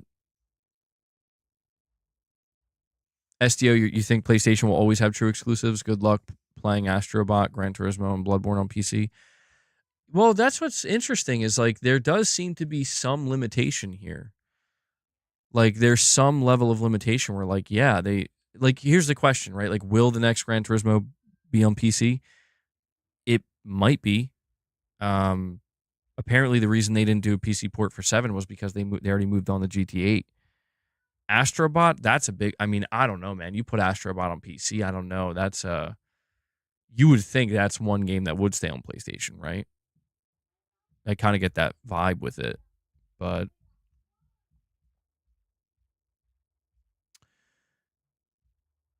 you think Team Asobi's next game might be a PlayStation All Stars type game, case by case? Yeah, I don't know. I don't know that it's very very difficult right now for me to predict. Here's what I'll say: in the next couple weeks, we should. I don't know that we will, but we should have a much better idea of what to expect from Sony, because there's no doubt in my mind that the shareholders and the investors for Sony are going to be expecting a pretty robust roadmap, and they're going to be asking a lot of questions and expecting a fair amount of answers because, again, they have completely new leadership. With that usually comes a major shift in strategy. So Sony's going to have to communicate something, generally speaking, whether or not that will be something dramatic, like here's a major change we're making, or if it will just be like, we're kind of just going to keep doing what we've been doing. That's the unknown. But I have no doubt that they're going to be communicating something. Your pitch for Blue Point's God of War Spartan Army would likely go unheard. Maybe not, Corey. I mean, they were willing to listen to a live service God of War pitch, so console and PC users have a quite a different type of gamer. They do not cannibalize each other. Seemingly not. Yeah. I mean, I've seen anecdotal evidence. I've seen people say that they're moving to PC. I've even seen some people say that they went from PC to console. But when you look at the bigger picture numbers, you know, on a grander scale, I don't know. I don't know. Sony themselves did say that they don't see cannibalization by putting their games over to PC. And that was after putting something like Helldivers 2 day one. So, yeah, I'm not really clinging on to Sony in terms of like exclusivity per se. I think it's a nice little bonus in a way where it's like, yeah, I mean, Death Stranding, that's coming to PS5 exclusively. You know, you got something like Ghost of Yotei that's coming to PS5 exclusively, Sorrows. But I absolutely anticipate that eventually these games will go to other places, at the very least to PC. And I think that's fine. You know, I'm not opposed to that. I want to, if anything, I want to see these games do better. I want to see them make more money. I want to see them get more sales. MBG, you should buy stocks in Sony in order to have access to those internal shareholder meetings. You could pitch ideas. I could be wrong about this, but I don't think you need stock. I don't think you need to own stock in order to listen in. I think you do need to in order to ask questions. Like when Sony does a Q&A, I think you need to be like a shareholder, but I think you have to be a big shareholder. But I'm pretty sure you don't need to actually own any stock to tune in and listen in. An MMO style game players all sign up to join Kratos' army for Sparta. Yo, maybe that is what they were doing. Maybe that is exactly what they were doing.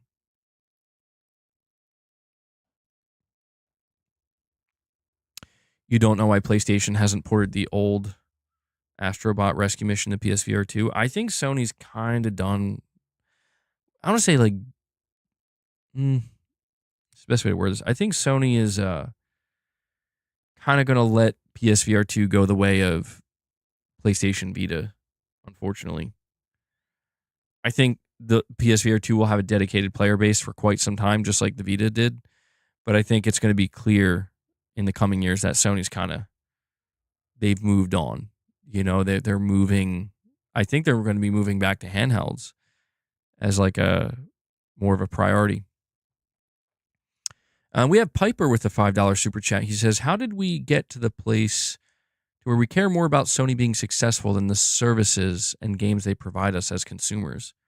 Well, I think it's because the idea is the success of Sony ultimately should translate to better products, right? Or just better services. But I do get what you're saying, where there is something to be said for the fact that when Sony's back was against the wall, they did go well out of their way. But at the same time, it's kind of like this. A good example I could give is like if you look at what Microsoft did, right? Like Microsoft's back was against the wall, and when Phil Spencer took over, we're slashing we're removing the Kinect from the Xbox One. We're going all in with backwards compatibility. We're making Game Pass. I mean, they're going crazy trying to win people back, and yet it didn't work. It didn't work, and so it's not that I'm necessarily rooting for Sony's success, because I do believe, Piper, we are at a point where these corporations, you look at Sony, you look at Microsoft, you look at Nintendo, we're beyond those days, right? Neither of these companies' backs are going to be against the wall. And I think it's because the market has changed completely and entirely. Microsoft is obviously fully protected in the fact that they're like the most valuable company in the world, and they're very serious about gaming. But as you can see with their recent price increases, like that's not going to stop them from ensuring that they're making money and chasing that profitability. Sony, we're a far cry. It's a far cry from the PS3 days, the early PS3 days. Sony's found more success with PlayStation than they ever have. And I do come across people sometimes where they say, like, Sony's in a lot of trouble, or they're not in a good spot. And it's like, well, it's difficult because Sony as a corporation is much lower on the list than, say, Microsoft is. But in terms of gaming and the gaming space and the gaming market, PlayStation has never been more successful. So what it really boils down to, I think, and the same can be said for Nintendo. I mean, look at what Nintendo's doing, right? What it ultimately boils down to is that gaming has gotten a lot bigger. I said a moment ago that we're well beyond those days. What am I referring to? I'm referring to the days of these brands like PlayStation and Xbox, and even to an extent Nintendo, although I think Nintendo's always been like a really wide-reaching brand. We're beyond those days of like these companies, and I hate to word it this way. I hate to put it this way, but I really believe it's just the truth. These companies don't need us as much as they used to succeed, because gaming has grown that much. The pie that is the gaming market has grown exponentially since like 2006, PS3 360 days. It's grown so substantially that like they still want us and to an extent need us, but not nearly as much. And so they're willing to take bigger steps forward in the name of profitability and ensuring that they can keep it going up, right? I feel like, that's literally what we're seeing right now. I feel like that's actually what we're seeing, where right now I would say the biggest thing that Microsoft, talking about them for a moment, the biggest advantage they have right now is Game Pass, in that like they can say, yeah, we increased our prices. Yeah, games are $80 now, but we're still selling Game Pass $20 a month. I think that's going to change, though. I do. I'm not banking on it. I'm just saying I think they're going to announce another price increase for Game Pass, probably not too long after the showcase. And I just think we're at a point where not both, but all three companies, Sony, Microsoft, Nintendo, they're just making it very clear. We're looking to grow the brand. We're looking to grow the business, and part of doing that now means making things more expensive. And I do think that if mass amounts of gamers rose up and said, no, we're not doing that. We're not paying for that, then yeah, they would feel it in their bottom line and they might change it. But as of right now, that I don't think that's happening. You do see people like revolting and getting angry and pushing back, but is it enough? I don't think so. I don't think so. I think there's been a clear line drawn in the sand, so to speak, saying Microsoft is giving AAA games in their service and selling them to PlayStation fans. Yeah, but that's the thing, Piper. See, I've had this conversation before where it's like what you just said is a fact, and yet 1.4 million PlayStation players just bought Forza Horizon 5. Half of them probably for $100.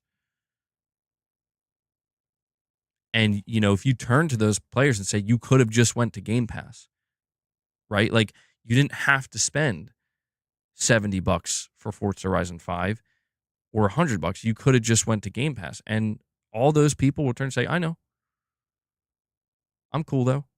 I don't mind buying games." Like that, and that's why it's just like if you're Sony, like keep in mind, dude, there was an inflection point. There was an inflection. The inflection point came in, I believe, 2022. 2021, 2022, there was mass pressure on Jim Ryan and on Sony.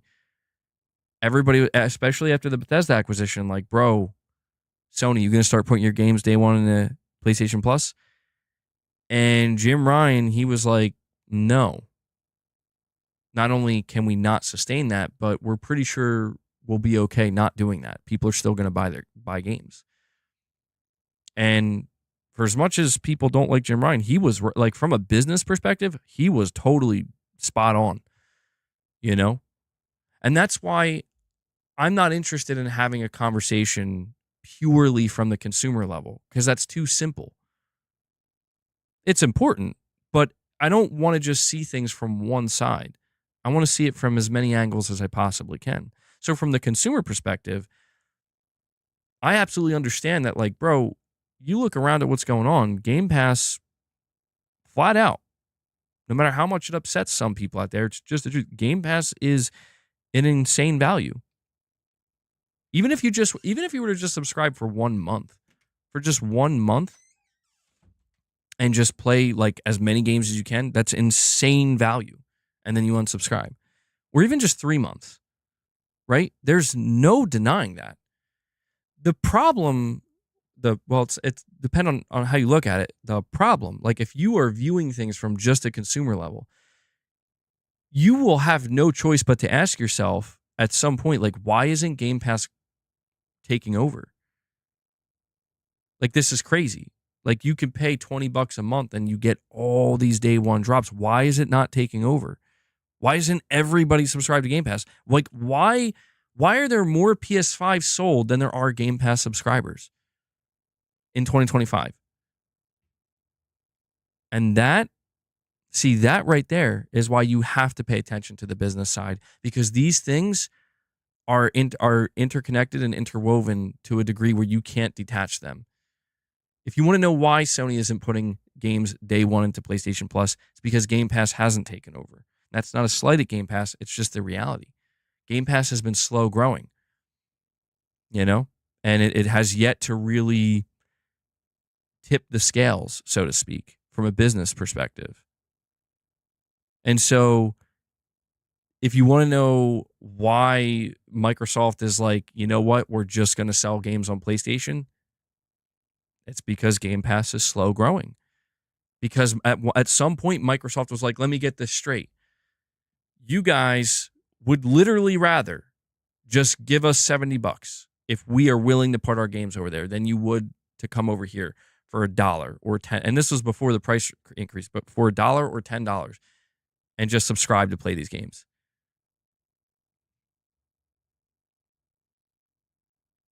And so this is why I say, like, from a consumer standpoint, you have to be very careful about how how much you're willing to,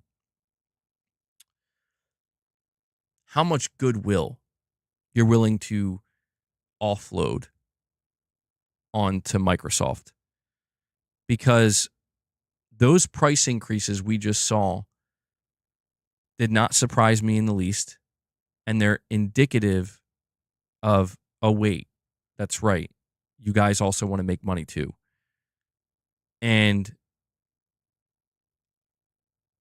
Microsoft's going to push the envelope just like Sony has, just like Nintendo is. They're not going to just sit back and watch other corporations who are much smaller than them make more money than them in this market. They're not going to do that. So I think what you're going to see is all three companies, Sony, Microsoft, and Nintendo, there's going to be like a behind the back, like a three-way behind, that sounds weird to say, but like a three-way behind the back handshake going on between all three. And that's going to eventually extend to all AAA publishers, where it's like, do we, like, can we just kind of go in this direction and it's just going to work? Because there is no evidence in front of us right now to indicate any different, that it won't work. You know, like I said, man, if Forza Horizon 5 just sold 1.4 million copies at full price on PS5, Sony gets 30% of that. Yes, Microsoft gets the lion's share, 70%. But Sony just made millions, like tens of millions of dollars sitting down doing nothing, on top of every other game that's sold on the PlayStation platform, not even counting their own games. If you're Microsoft, you're like, holy crap, we just sold more copies on that platform with this game than we have in probably years. You know? ABG, I'm not arguing where people should play. My point is, this was Microsoft's game the whole time. I mean, maybe. I'm not. It depends. It's an interesting. It depends on how you want to view it. I think I tend to disagree with that, because it's like,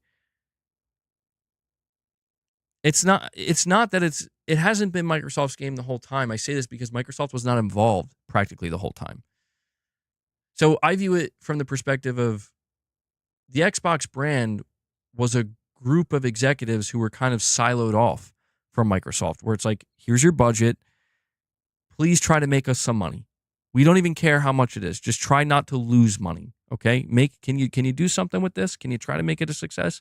And they went basically 2 decades with that approach, until one day they reached, that breaking point where it's like, okay, listen, either we're going to get serious about this now, like we're done. Phil, you're done playing at the kids' table. Like, we're either going to get serious about this and we're now going to get involved, or we're going to sell off the Xbox division and get rid of it. And Microsoft decided they were going to get serious about it. And boy, oh boy, did they get serious about it, where like, yeah, they came in and they're like, so how about Bethesda and ABK? Does that sound good? And that's just where they started. That's the first thing Microsoft as a corporation, once they got deeply involved with Xbox, decided to do. And it was a flex. It still is a flex. Microsoft made it clear that, we're a $3 trillion company and we now care about gaming, and you're going to feel the effects of that. But in a way, it's like, yeah, man, again, like Sony went from being, thinking they got to go to war, scared, wondering how that, like, what they're going to do without Call of Duty, to hearing that, actually, no, Sony, we want you to please make a Black Ops 6 PS5 bundle. Yeah, no. We see the money you're making. We just want to, we're just, all Microsoft did was divert the flow of money into their bank account. That's all they did. That's all they did. At the end of the day, that's all they did, bro. And yeah, I mean, if you're Microsoft, you're like, we're making the money. If you're Phil Spencer, if you're anybody who has been watching the severe competition between Sony and Microsoft this entire time, you're thinking, whoa, what's going on here? This isn't how this was ever done. And that's because Microsoft doesn't care, dude. And what I mean by doesn't care, I mean like, dude, they're like, we're a $3 trillion company, bro. We're not here to like play games, right? We're here to do just raw, uncut business. And a lot of times what that looks like is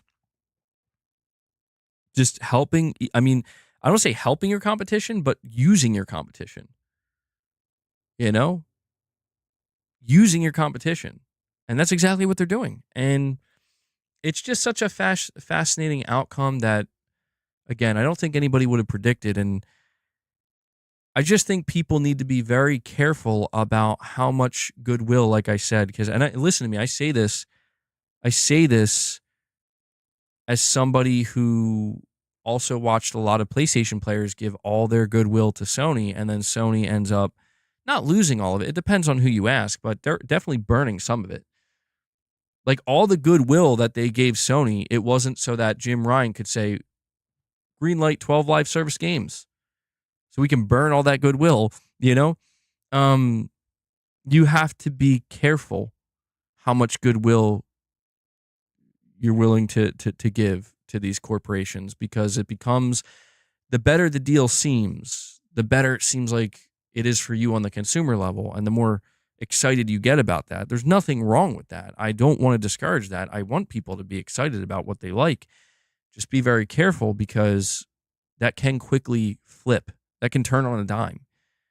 And I just watched it a week and a half ago, man, where like, it was the first time in a while where I saw like, bro, everybody's making videos like destroying Microsoft for these price increases. And I genuinely saw people being like in shock or like very surprised by it. And I'm like, that's interesting. That's interesting to me that you think a multi-trillion-dollar company would not do something like this. It makes me wonder, like, what did you think they were?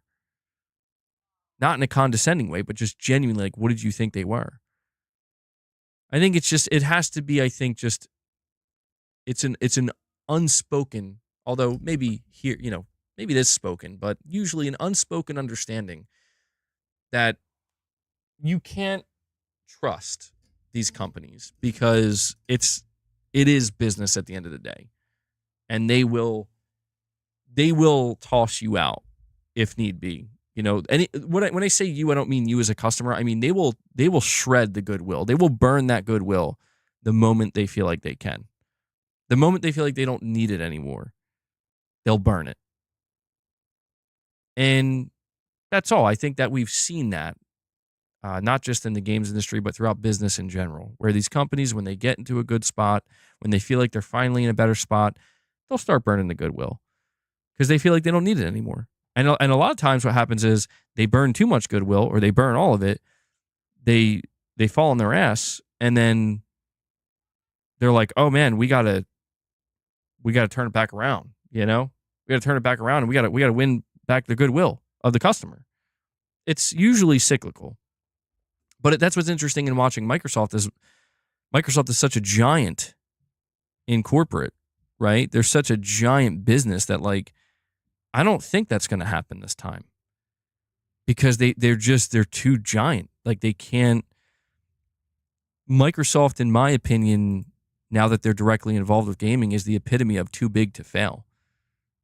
So I don't know. We will find out. PlayStation Pete with a $5 chat says, beat Ninja Gaiden 2 Black on Acolyte difficulty, playing on Warrior difficulty. My game of the year is Ghost of Yote MGS3 Delta. So you have 2 game of the year. My game of the year are 2 games that didn't even come out yet. I'm assuming you mean like, well, you said it was a tie. It was a tie. You're assuming that these are going to be your games of the year. I kind of feel that way too. I mean, yeah, I'm curious to see where MGS3 Delta ranks up against something like Ghost of Yote, PlayStation Pete. And congrats on beating Ninja Gaiden 2 Black, by the way, man. And thank you for the super chat. I always appreciate it, PlayStation Pete. Thank you for, always showing a little bit of support. And we have Piper with another super chat saying, bro, I have Game Pass and I have a PS5. Nobody cares about who's taking over. I'm just playing games. That's pony talk, my boy. I mean, I'll be honest, Piper. I feel like, yeah, I guess. I mean, I don't know. One of the things I don't like that's happened in the gaming discussion slash discourse scene is that, and I'm not taking shots at you, Piper. It's just something I've noticed. It's an observation is that in a lot of different spaces, it's like if you choose to speak about the games industry and these platform holders from a more business oriented standpoint, that like you do get kind of labeled like you're saying, like that's pony talk or whatever. And it's like, bro, I don't really agree with that, just in the sense that I think it not, I don't want to say important. I don't want to use the word important. It's not important, but it's in the eye of the beholder, really. To me, I value having a deeper understanding of the corporate slash business side of what's going on. Maybe less so with Nintendo, but certainly between Sony and Microsoft. And two, I will be clear though that like seeing what's happening between Sony and Microsoft, I'm becoming less and less interested in the corporate slash business side of Microsoft. They've been making some decisions lately that have, I would say, highlighted that aspect of it. For example, you see all the different games that they're dropping on PlayStation, the different ways they're doing it. We're going to do a shadow drop here, random announcement here. Something that I think people aren't really talking about, which I find very interesting and telling, is that when they announced Gears of War Reloaded, they allowed the PlayStation Twitter account to announce it first. And to me, those are very interesting things there where like on the surface, you don't think much of it, but when you look at it a little bit closer, you realize that behind the scenes, these are very intentional things that are all in the name of navigating what's the best path forward to extracting the most amount of money from certain consumer bases. And so, it's just I think you do have to be somewhat aware of some of this stuff, because if you're not, you see things happen that suddenly shock you. Now, listen, what I will say, Piper, is that if you're somebody who's approaching it from the perspective of, listen, man, I just play video games and I have a limited amount of money to work with. So the only thing I care about is who's going to give me the best deal. I have X amount of dollars that are up for grabs. Who's going to fight the hardest for them? Who's going to earn it? And that's totally, you know what? That is how you should approach it. Truthfully, as assuming you're not an investor and assuming you're not working at one of these corporations, that is how you should approach it. And I think what makes it hard though is that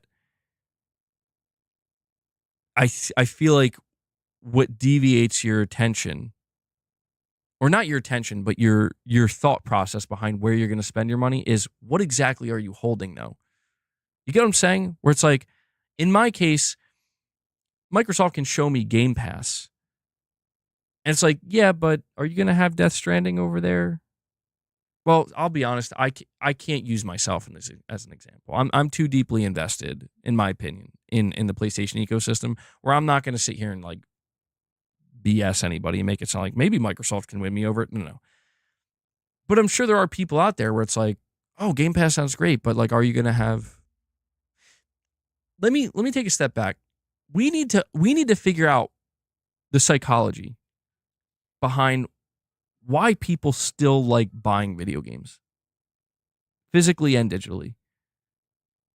Why is it that still today in 2025, the majority of people, no matter how good of a deal Game Pass is, people still prefer to buy their games, whether that be on Steam or PS5 or Switch 2, or maybe in some cases on Xbox. But why is that? Why is that? I find that so fascinating, and I'm sure Microsoft's trying to figure that out too, to support the devs. I'm not so sure. I think for some people it's to support the devs, but more broadly speaking, they think they own it. That's the problem. I don't get into the business side of things. I'm not worried about goodwill. If we just play games, it's all that matters. Yeah, I mean, I can respect that, Piper. I can't help it though. I like to get deeper into the weeds of the like I am really interested in Sony's earnings coming up. And I guess the interest comes in it's a matter of trying to predict. I think that's what it boils down to. It's a matter of trying to predict even if I fail 9 times out of 10 like what they're going to do next because if you can kind of follow the trajectory of like for example, when I saw the insane success of Helldivers 2, like the numbers, micro or Sony at their earnings report bragging about how this was the fastest selling PlayStation Studios title of all time and how it did even better on PC than it did PS5. When I see those things, it makes it so that I can try to predict okay, what will this lead to next? Okay, number one, they're not giving up on live service. That's for damn sure. And of course, Concord happened after that, but Helldivers was so strong. Yeah, they're not giving up. They got a taste. Helldivers gave them a taste of that massive success that they were chasing. And once you get a taste of that, you'll never, you don't go back. You can't go back. So that was the first takeaway. And I only figured that out through seeing the numbers on Steam, like of here's how many people are buying this game, and hearing Sony make it clear that like this is our best selling PlayStation Studios game of all time, like our fastest ever. So takeaway number one, live service isn't going anywhere for Sony. If anything, it's going to be even more prioritized because look, it worked. Again, this was pre-Concord. The second takeaway is this game sold better on PC than it did PS5. It sold better on Steam than it did PS5. Safe to say that every live service game going forward will absolutely remain day and date on PC, and maybe, just maybe, this could influence Sony's approach to PC in general. See, those are two things that I think have somewhat proven to be true. Maybe not completely, but those are two takeaways that I would have not been able to, walk away with if I didn't pay closer attention to the, how is this impacting Sony's bottom line? Now, to be fair, though, those two takeaways are also maybe unnecessary. There's nothing wrong with the just wait and see approach, whatever. I just can't help myself. I like to kind of predict. I always have a good time trying to foresee where things are going and what's going to happen. It's not a matter of like clout chasing either. I don't care about that.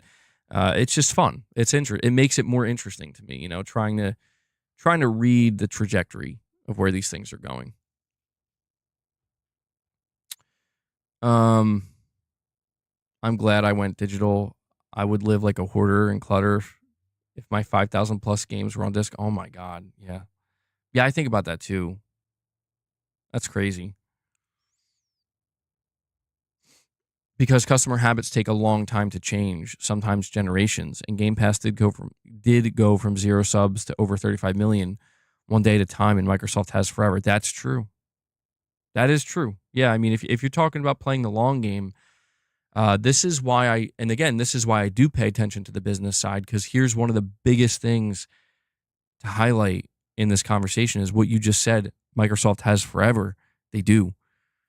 Doesn't mean they're going to wait forever. They're still going to pursue profit margins, an increase of profit margins in the interim, but Sony doesn't have that.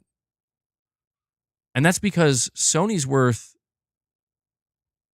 I always forget how much they're worth. Hold on. Sony's worth like $150 billion in total.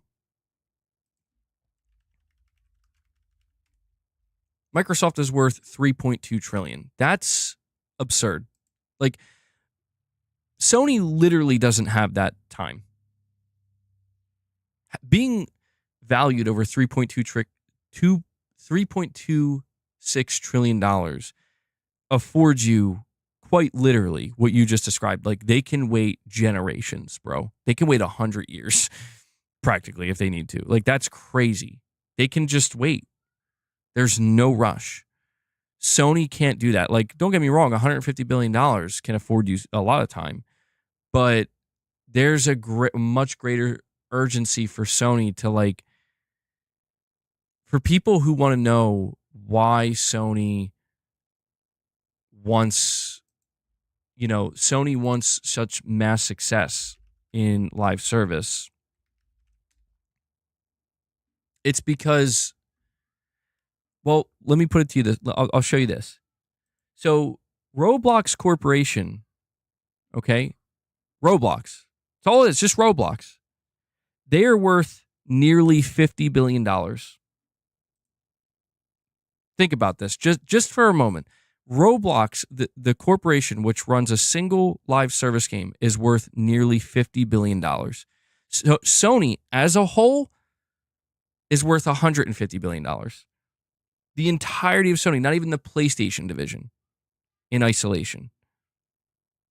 This is why, like, when Sony is trying to think, how do we go from being a $150 billion corpo to a $300 billion corpo to a $500 billion and then eventually get to $1 trillion?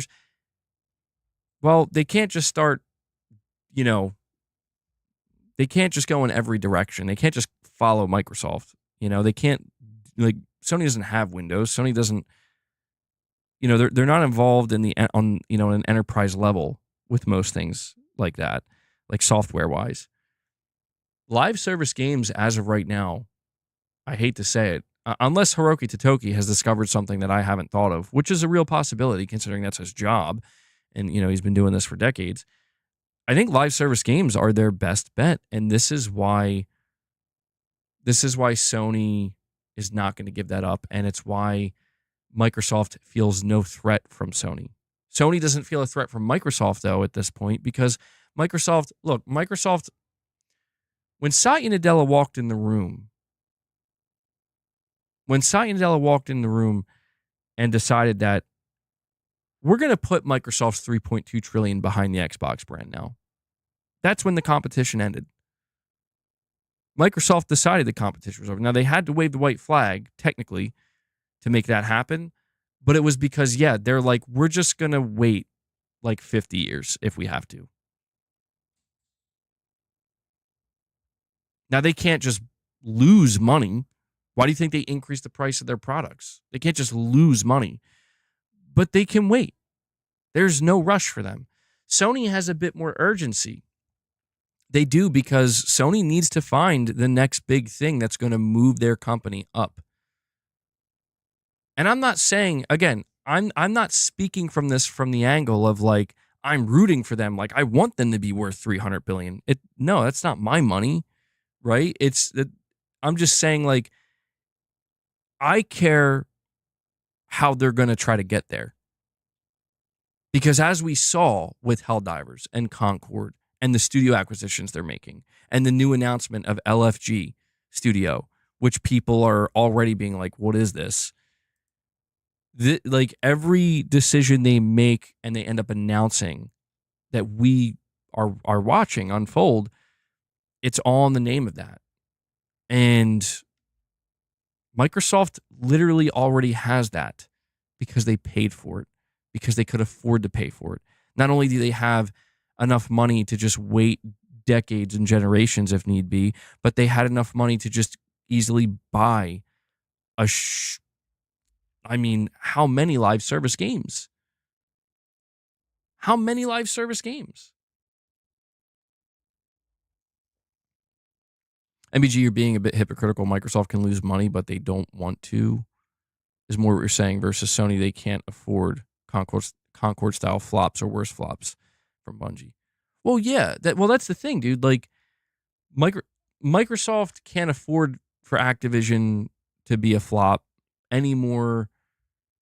Well, see, that I feel like I don't know if that's a true statement. Like, I was going to say any more than Sony can with Bungie, but no, actually, I think there's a difference there. I think Sony flopping with Bungie hurts them not a lot more, but like,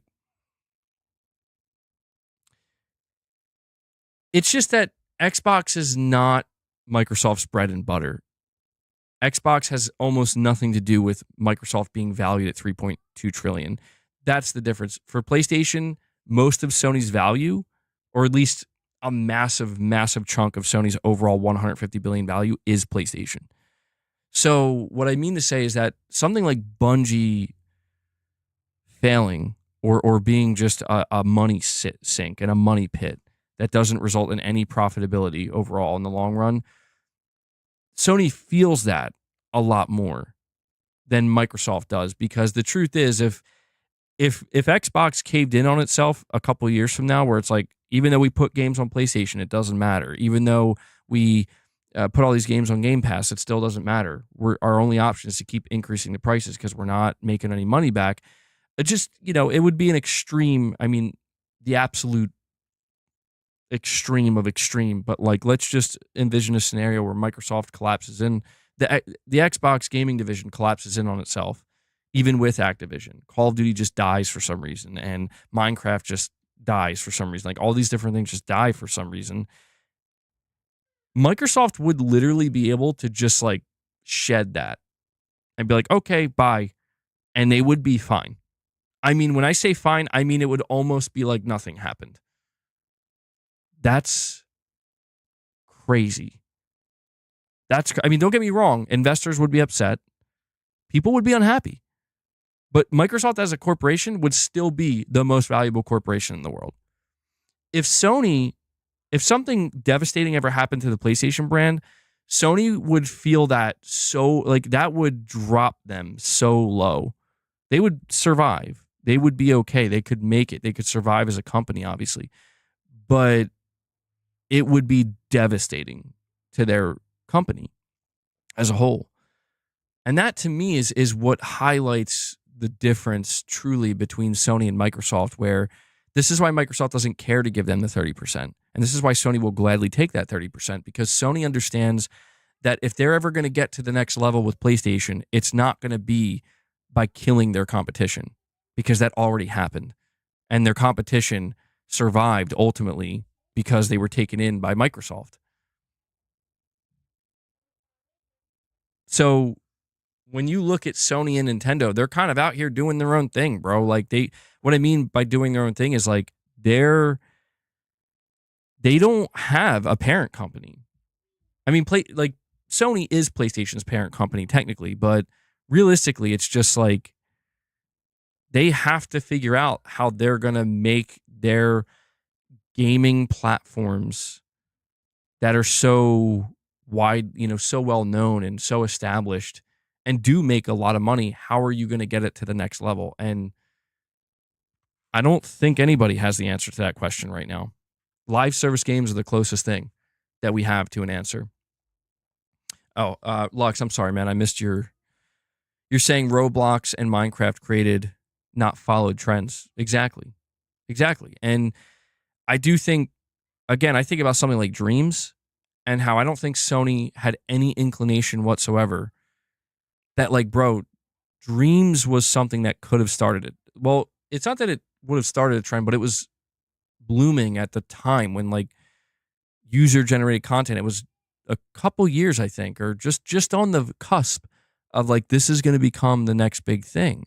There was already user-generated content out there, but I mean, they could have been part of it with Dreams, and they were just like, well,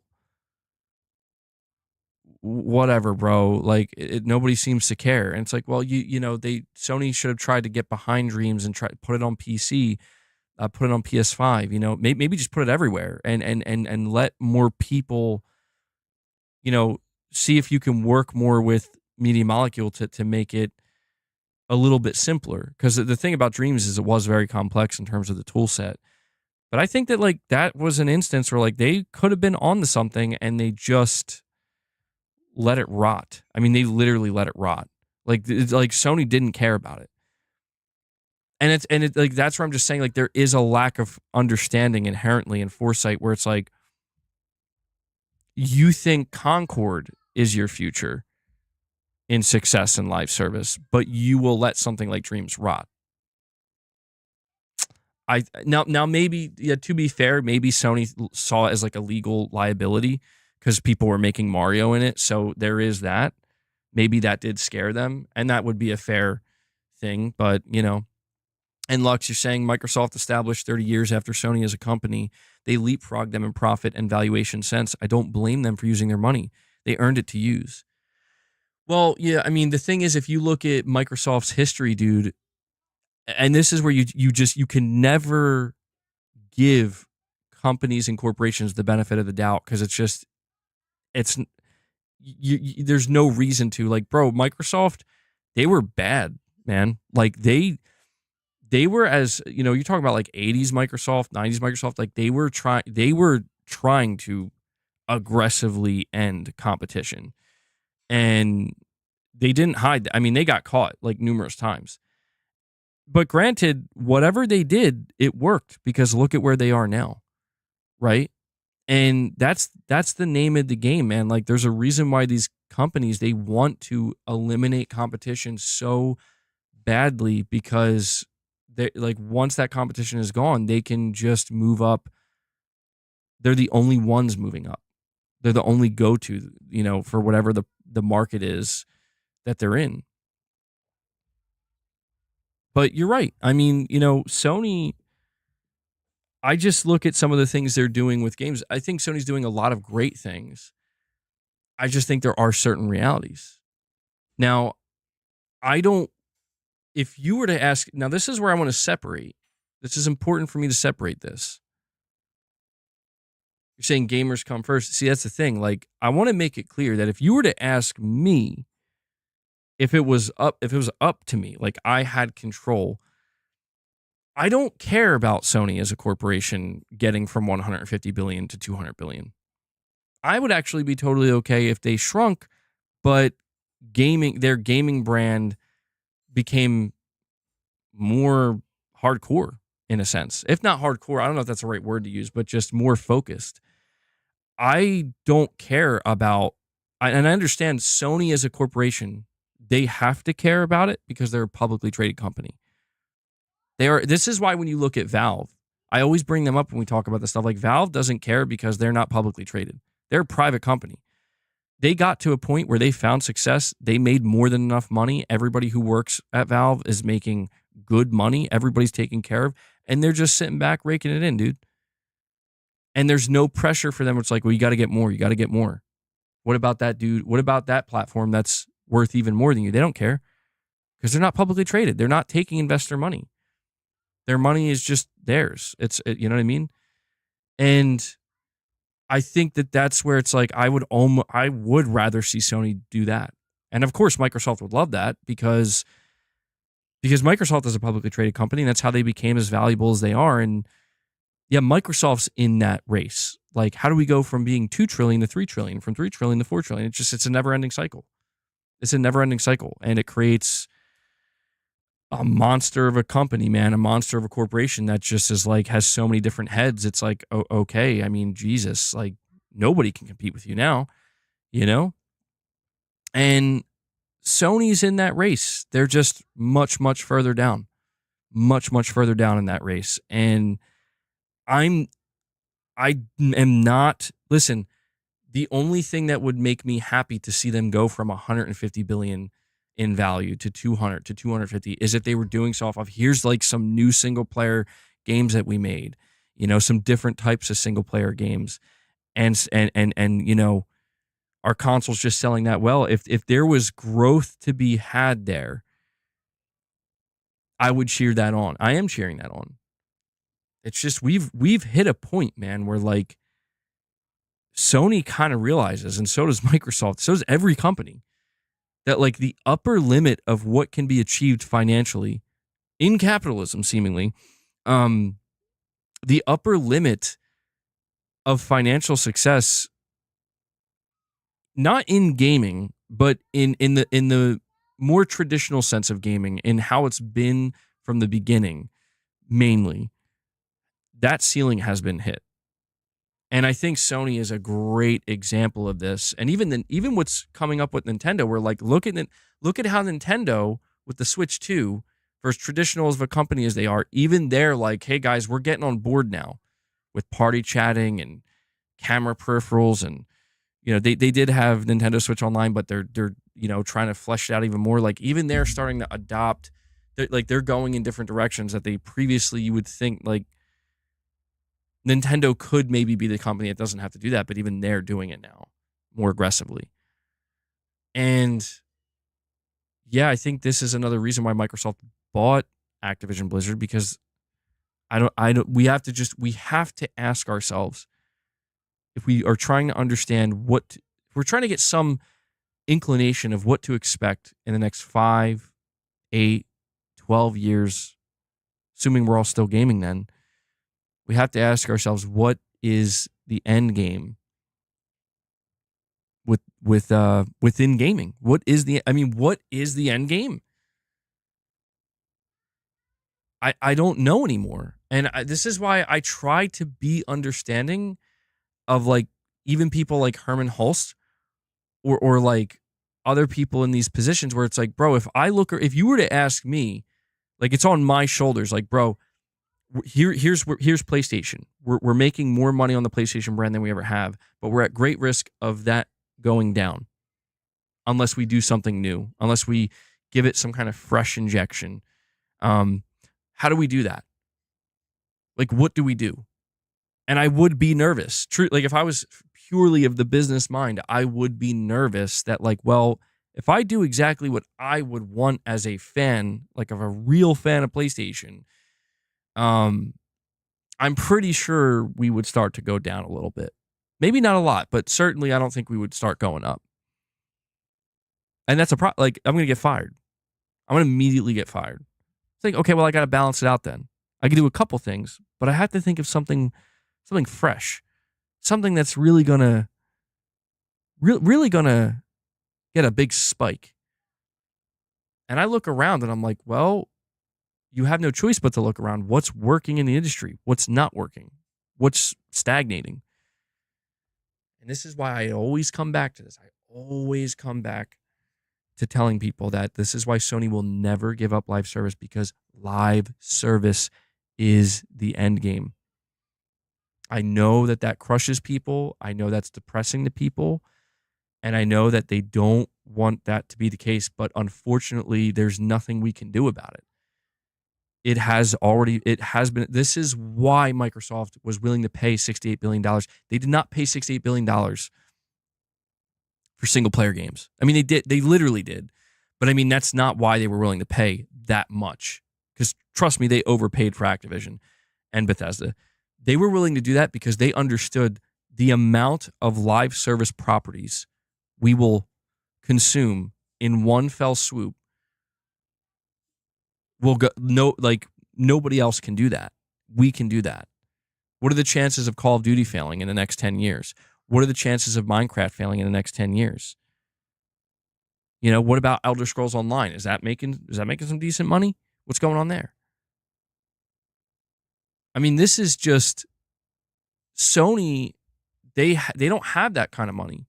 They have to try to continue to, like, do it a bit more, or I know the word organically, but they're still investing, they're still paying money. But, you know, the biggest thing that Sony bought was Bungie, and like, that should show you. Like, why would they buy Bungie? Because they really were like, bro, we need a live service hit. Lux, you're saying Herman will greenlight Helldivers 3 Horizon Adventures. It's not easy, man. I know, see, from a fan perspective, I do feel like it's easy. Like, I always go back to the Last of Us live service game. And I'm telling you, I think that would have been a hit for Sony. I think it would be a big hit. I do. I don't know that it would be like a top 5 played live. I don't think it would compete with like Fortnite or even Call of Duty, but it would hold its own, and it could grow. But I realize when looking at it, like, I've tried to rationalize why Naughty Dog would say no to that. And I get it, man, because Sony has the final say. To be clear, if Sony says, no, Naughty Dog, you're making the live service, we don't care what you want, Neil, that's too bad. If Sony really wanted it, they would make it happen. And they would fire whoever got in the way if they really were like, we got to do this. But if you're Sony, and this is where I try to have some level of understanding, they probably thought to themselves, you know, it seems like this game could be a big hit. But when the entire Naughty Dog fan base and the entire industry at large finds out that Naughty Dog is now a live service game or studio, I mean, like, no more single player games, they're just live service. What type of backlash do we get for that? What does that do to the PlayStation brand? And I honestly can't blame anybody for kind of being scared shitless of, like, I'm pretty sure that might be the greatest backlash you ever receive. No matter how good The Last of Us Online is, no matter how successful it is, you're going to have a permanent scar that you might not be able to recover from. If and there's always the if that game even succeeds, because for all you know, it might not succeed and you get the backlash. So this is why I try, when I talk to you guys, it's hard because I'm trying to walk that tightrope of I am a consumer and a fan first of PlayStation, but I try to understand the business side where, like, when Herman Hulst comes out here and is in a blog post telling me about LFG Studios and how I'm having PTSD flashbacks of this is what you did with Firewalk, it's going to happen again, isn't it? I try to understand that Sony, from their perspective, they need that. We don't need it. We probably don't even want it. But I try to understand that, like, they need to have like a Roblox level success, like a GTA Online level success, like a Call of Duty level success, and they are not going to stop until they get it. And unfortunately, I do not think that Helldivers is it. Maybe the next iteration of Helldivers could be it. I'm not convinced that Helldivers is it because I don't think that game was ever designed to grow the way that a massive live service like GTA Online or, Fortnite or any of these games I'm referencing, I don't think it was ever designed to grow that way. So they could, to be clear, they could try to, like, grow it over time. That's what happened with GTA Online, but it's not easy. Like, Arrowhead isn't Rockstar. They don't have, I don't think they want to be that, So until Sony gets their big monolithic cash cow, they're not going to stop. And unfortunately, I don't think there's anybody left to buy. I don't think Sony, who else could Sony buy if they really wanted to? If they really just wanted to put a bow on it and be like, we got to just buy it. Who could they buy? I don't know. I don't know. I don't think I don't even think I'd want to see them do that, but it's just, I try to keep this in mind. That's all. Well, you mentioned like EA. I don't think, no, they couldn't buy them, dude.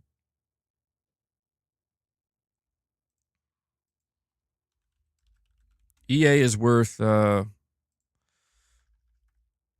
much is EA? Oh yeah, dude. EA is worth 40 billion. Wow, dude, you're telling me Roblox is worth more than EA? Oh my God. That is wild, bro. That's crazy.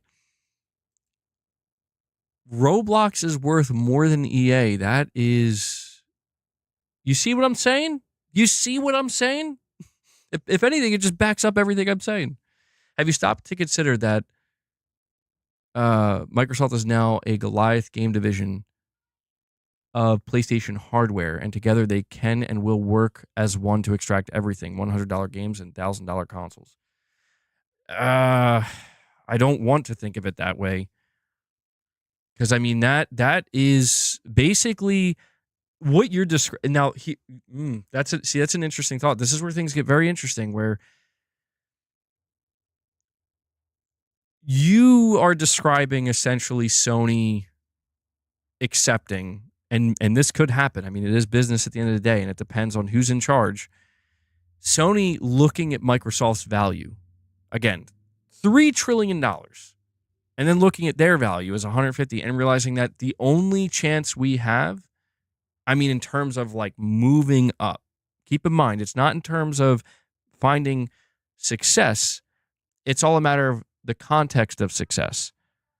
I think Sony could be a successful brand just as a gaming brand if they wanted to, but they would have to be much smaller and they'd have to be okay with that. But that's not going to happen, right? Uh, the assumption is that Sony they want to keep moving up. What you're describing is Sony basically accepting that, okay, Microsoft, you're so big, like we're gonna just latch on to you then. Like you're gonna be the ones. Microsoft is gonna be the ones to raise Sony up. And Microsoft is okay with that because they know no matter how high we raise you, you can never surpass us. And Sony's totally okay with that because, again, it's like you're not going to be number one. Again, I'm not talking about the gaming market, by the way. I'm talking about just the wider market and just the value of these companies in general. So who is the parasite? Well, see that, I mean, I would say it's more a symbiotic thing, right? Where I do think that we are looking at the possibility, depending on how deep this runs, where, Sony may end up getting to a point where they're like, if they really believe they hit the upper limit, there's not really much any more growth to be had in the traditional console space in the way that there once was, in the single player game space in the way that there once was, and their live service efforts are not succeeding the way that they want them to over the course of practically a decade. Yeah, we could see Sony and Microsoft partner to a degree that really goes so far beyond any of our expectations, where they're legitimately they're so in cahoots with one another that it's like, bro, they're both ensuring they're gonna win in their own way. And that's like right now it feels like it's an unspoken agreement. That's how it feels, like it's an unspoken agreement, an unspoken an unseen handshake. But that could change where they just open the floodgates and it's like, let's go. Am I not tired of all the corpo talk every single day? Well, to be fair, the first hour and a half, so we've been streaming for about 2.5 hours, half of this stream was talking about games and talking about, seeing a show and everything. To be fair, I've just really, I've gotten to that point where I'm just going and going and going. It does get tiring though, but it's more topical than ever, dude. It is. It really is. Like, I do get tired of the corporate talk, but with everything that's going on, not just in the games industry, but even just global economics, like things are shifting. And it's been very interesting to watch reactions from people where they're so shocked. There's so many people so shocked about, like, I can't believe that we're getting $80 games. That, Joy-Cons for Nintendo Switch 2 are $90. I can't believe Microsoft raised their prices. And people are going to act that way when Sony raises their prices. Like, they're in shock. And it's like, none of this is shocking, even remotely. And it's not because everybody, and this, I know I speculated this, but it's not even really because everybody just collectively decided that we're okay with this. It's just that at the end of the day, we are discovering that when markets grow big enough, and when economies grow unstable enough, yeah, for some corporations out there, it's more of an opportunity than anything else. And that's fascinating. I at least I think it is. Lux, you're saying Elder Scrolls Online so far has generated $2 billion? Interesting. Not as much as I guess. Is that more than we would have expected? These are corporations that are literally making the games we are playing, and talking about it couldn't be more relevant. I mean, yeah, I agree with that. And don't get me wrong, I understand that for sometimes the deeper we go into it, the more it seems like, okay, because it doesn't sound good. I get it. It doesn't sound good because it's like it seems like we're too focused on the interests of corporations and the shareholders. It's just, again, it's so hard not to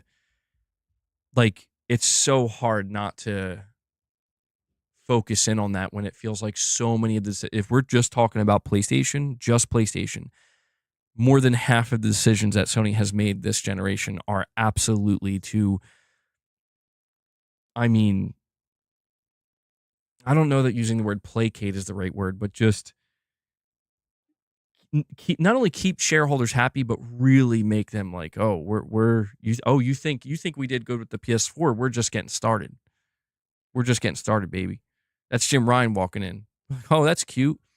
Oh, nice. Ghost of Tsushima selling 10 million units. That's amazing. Yeah, that's great. That's so great. So Last of Us Online. Hmm? Concord? Anybody? Like, they see dollar signs. And yeah, I mean, the real question as PlayStation fans that I think we should ask is, do we think Sony would be better? Would we like PlayStation better? Do we think PlayStation could or would be better if they fell from grace again, right? Like, it's interesting because I see so many people, especially on the internet, where they reminisce about the PS3 days, the PS2 days, and they feel like Sony has changed so much and become so like corporate compared. And it's like, yeah, they have. And it's interesting. It's because when you look back at those days, like, dude, PlayStation was not a juggernaut. Well, PlayStation just became a juggernaut in gaming, and then they immediately lost it. And it was losing that. It was that humbling that they understood, like, we can't worry about trying to chase massive growth when we're losing the foundations of what got us here in the first place. The difference, and this is the most important thing that I try to tell people who really care about PlayStation and really try to understand, like, well, what's different now? What's different now is Sony is the success that they're finding right now or maintaining. I don't know that I should say finding, but the success that they're maintaining, that they have maintained this generation, is not coming at the expense of their foundations that have made PlayStation really good. This is why I always tell people to look at the data and this is exactly why, because I am constantly being met with people wanting to tell me how bad Sony's doing, or like how PlayStation's in the gutter, or it's over for them. And I'm like, dude, I mean, maybe we'll be surprised. Maybe I'll be surprised at the next earnings. Maybe it is worse than I think, but from what we've seen up till this point, um, it's the opposite. And so when you like, what I'm trying to say here is, when you see like 20 people on the internet that are like, I sold my PlayStation or I moved to PC, that's not that like that's not relevant to what to the uh to the outcome ultimately. It seems relevant in isolation. Boss, you are making me angry. It seems relevant in isolation. Like, oh, that doesn't seem good. I saw somebody leave a comment where they said that they left to go to PC because they don't like the way Sony is handling things anymore. And you see it get like 20 upvotes or something, and somebody might think, damn, Sony must really be losing their way. Meanwhile, their earnings tell you, no, dude, they're maintaining their player base while still messing up, but also growing in other, horizontal vectors, right? And growth vectors. If Marathon fails, I doubt Fair Games will see the light of day. Yeah, if Marathon fails and they're still like, we got to put Fair Games out there, bro. That would be funny. That would be funny, dude. Lux, you're saying GTA is going to bring them the money this gen?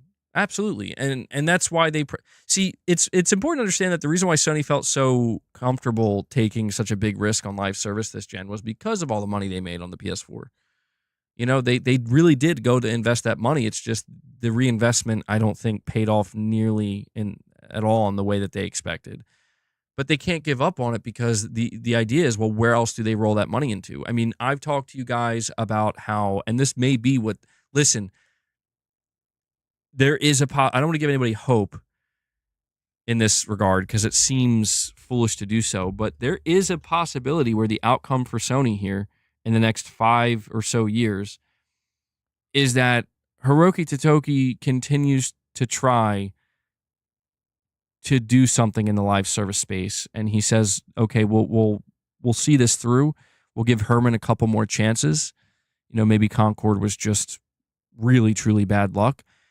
And then everything they do fails. And I'm not talking just like a minor failure. I mean like pretty badly. Like it all fit. Like it turns out at the end of the day, the only actual success Sony ever found in live service or multiplayer was Helldivers, and everything else just crashed and fucking burned.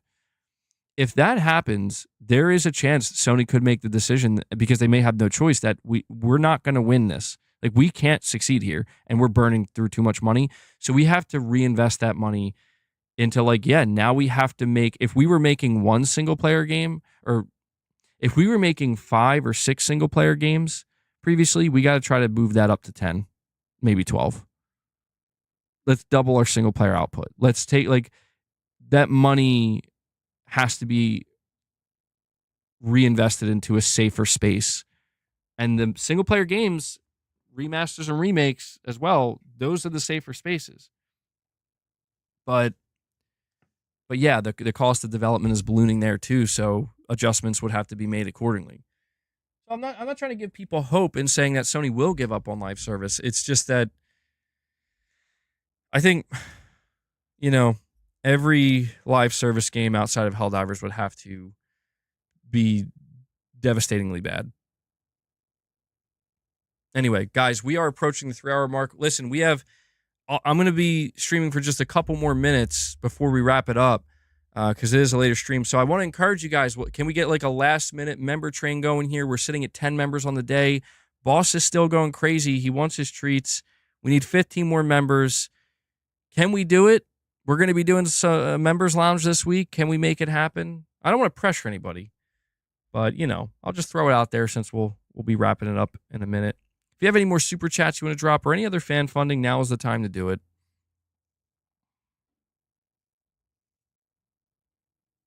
I mean, I would prefer an outcome from Sony where they stick to more single player, but it's just Sony's not finding the type of growth that they would need to find to really elevate them. And that, I don't really want to see them do that, just because it's I don't want to see them in trouble. I just, it is sometimes a little bit better when things are, I guess you could say, not stagnant, but there is an infinite growth, it's sometimes I feel like it is okay if it's you hit a ceiling and it's okay. Can you be happy at that ceiling? Can things just be good enough? I think that's okay. Boss, stop it. Stop. Come on, man. Come on. Sheesh. You are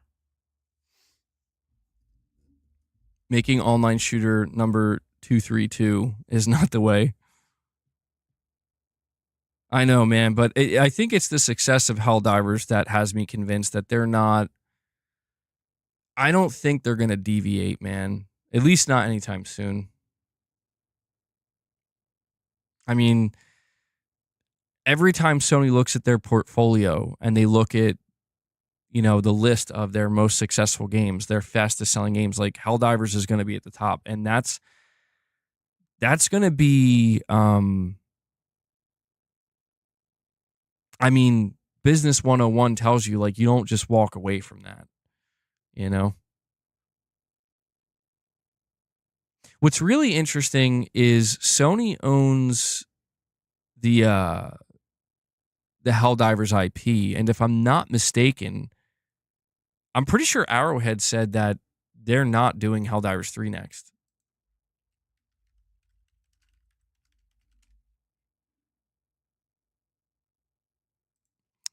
Helldivers 2 director says he's already planning Arrowhead's next game.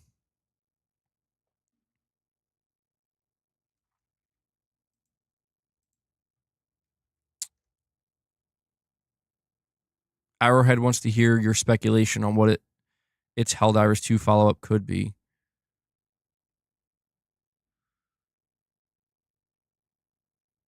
I'm working on the high concept, but would love to hear your speculation.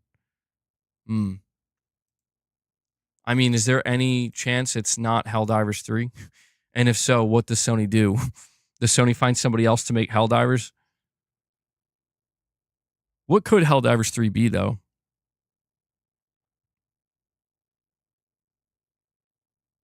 I think that's a tough one. I don't know. You stand by the strategy of going double A for starting a new live service and expanding into triple A if successful, or buying a live service game outright. Lux, you're saying Arrowhead probably want to make their own money. Well, I mean, I have to imagine at this point, money isn't a problem for them. You know, like I don't think money's a problem for them. I think that, I mean, you have to wonder how hungry they are, because that's the thing. They're not owned by Sony. The studio's not owned by Sony, but the IP is, and I think Sony has an inherent understanding that you can't really rock that boat too much. But Sony already greenlit a Helldivers movie, bro. Like that tells you how eager Sony is. We're like, this is it. This is it. This is our thing. But I will say, I think Sony has shown a decent amount of restraint where like if you listen to what the executives at Helldivers or at Arrowhead said about this, they applauded Sony where they were like, dude, Sony just lets us do our own thing. They went on record saying that very recently. Like, they were shocked by that. They thought Sony was going to be like pushy and tell them how they're going to do shit. And it's like, that's good though. Like, I wonder if that'll change now that there's new leadership at Sony, but that's interesting to me, where you would think with the type of success that Helldivers 2 found, like Sony would really want to meddle a little bit more and get more directly involved, but they're just kind of like, we'll just make a movie or something like that, you know? That's good. It seems like Sony genuinely does trust the devs, for better or for worse. A single player RPG or action adventure with Helldivers would be cool. Oh yeah, I mean the single player implications for Helldivers is interesting. How do they tell a studio they don't own what to do? Maybe subtly. Maybe that's it. Be really nice to them. Be really nice to them, and maybe they'll be more willing to listen to what you got to say. Suggestions you make. It's possible. By the way, guys, do me a favor, since we're going to be wrapping up soon. Please hit that like button. We're sitting at 181 likes. We need 19 more likes, and we'll hit 200, which would definitely help the stream. So if you haven't, please take a moment, hit that like button. We'll go for about 3 more minutes here. Last call, guys. Boss is going to be upset, man. Well, he already is upset, I guess. Hey, it's okay though. If he doesn't get his treats today, I'm fine with that, because boy, did he go to town when he knocked the container over the other day.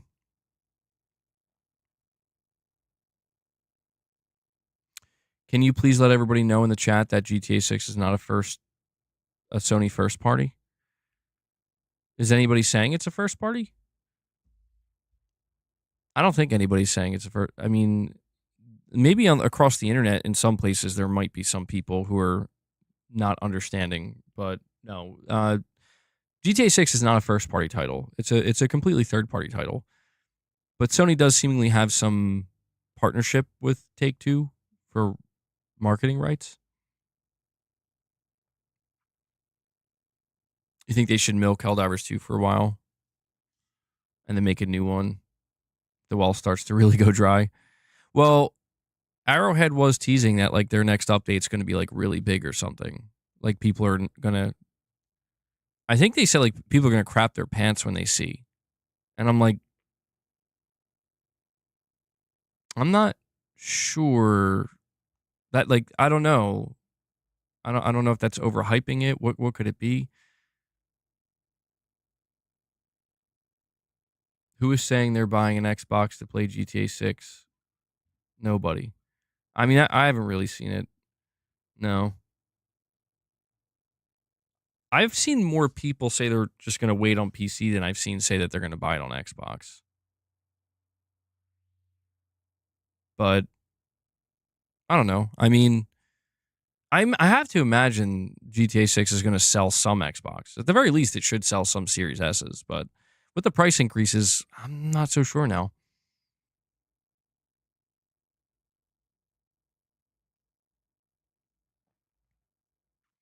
The PSSR update next year can be huge for GTA 6 and PlayStation. Yeah, I didn't think about that. We covered that in my video today. Major update to PS5 Pro's PSSR. Now they'll have more time. I wonder, yeah, I do wonder how much. I mean, Rockstar's been known to really optimize, dude. Like last generation with Red Dead Redemption 2, they took full advantage of the Xbox One X power. And Red Dead 2 ran at native 4K on the One X and 1440p on the PS4 Pro. So that's a good thing because it means this time around, the PS5 Pro, they're probably going to take full advantage of it, man. And I'm really interested to see how that turns out. That's crazy, Lux. That's absolutely crazy. 187 uses his milestone chat saying, feed boss, LOL. We can't, 187. We can't. We need more members. We need to hit the 25 mark. I can't start breaking that rule. If I break that rule, then it's just chaos. You know, then you could just get treats whenever. He'll just get treats whenever. I can't have that type of disorder with this boy.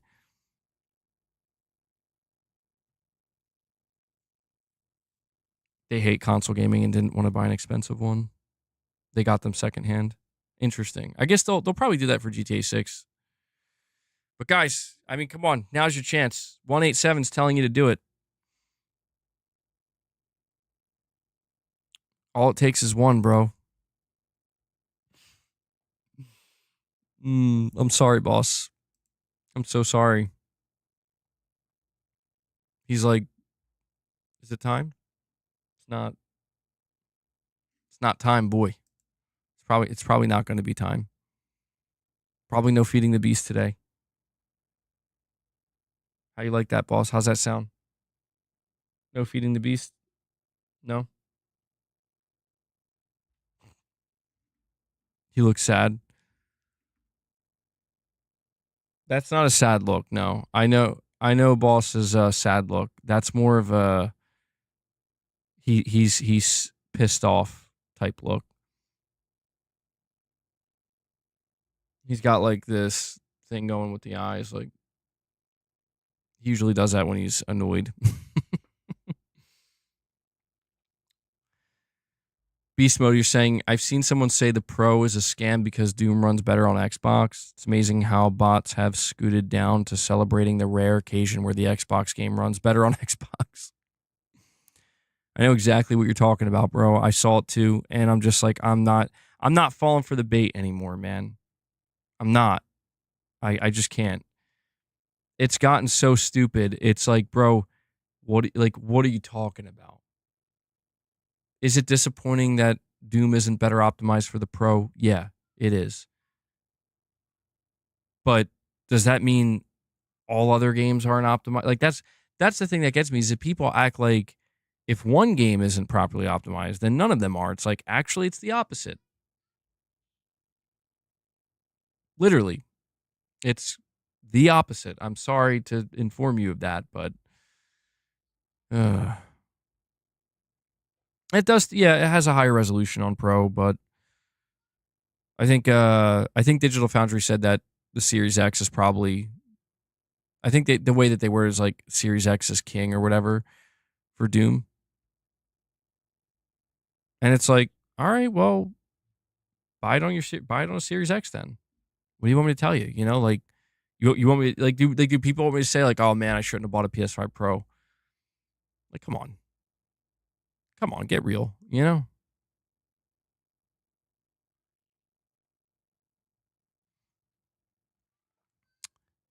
Someone commented on the post saying all games run better on Xbox. Beast mode, don't fall for the bait, bro. That's totally bait.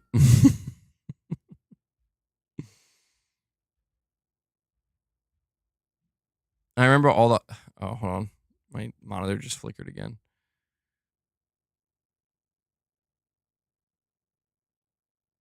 Wait, where'd you go? I remember all the high fives everyone gave when I paid $200 just for a 2 terabyte SSD add-on.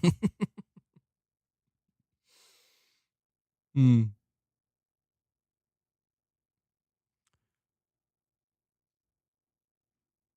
What's up, Jay Shaco?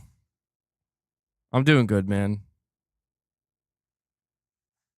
Yeah, we're at 101K now. I'm hoping soon. It'll probably have to wait a couple months because I got that warning, which is so stupid. I got that warning from a members lounge we did a little while ago, which I think will be removed from my channel in July.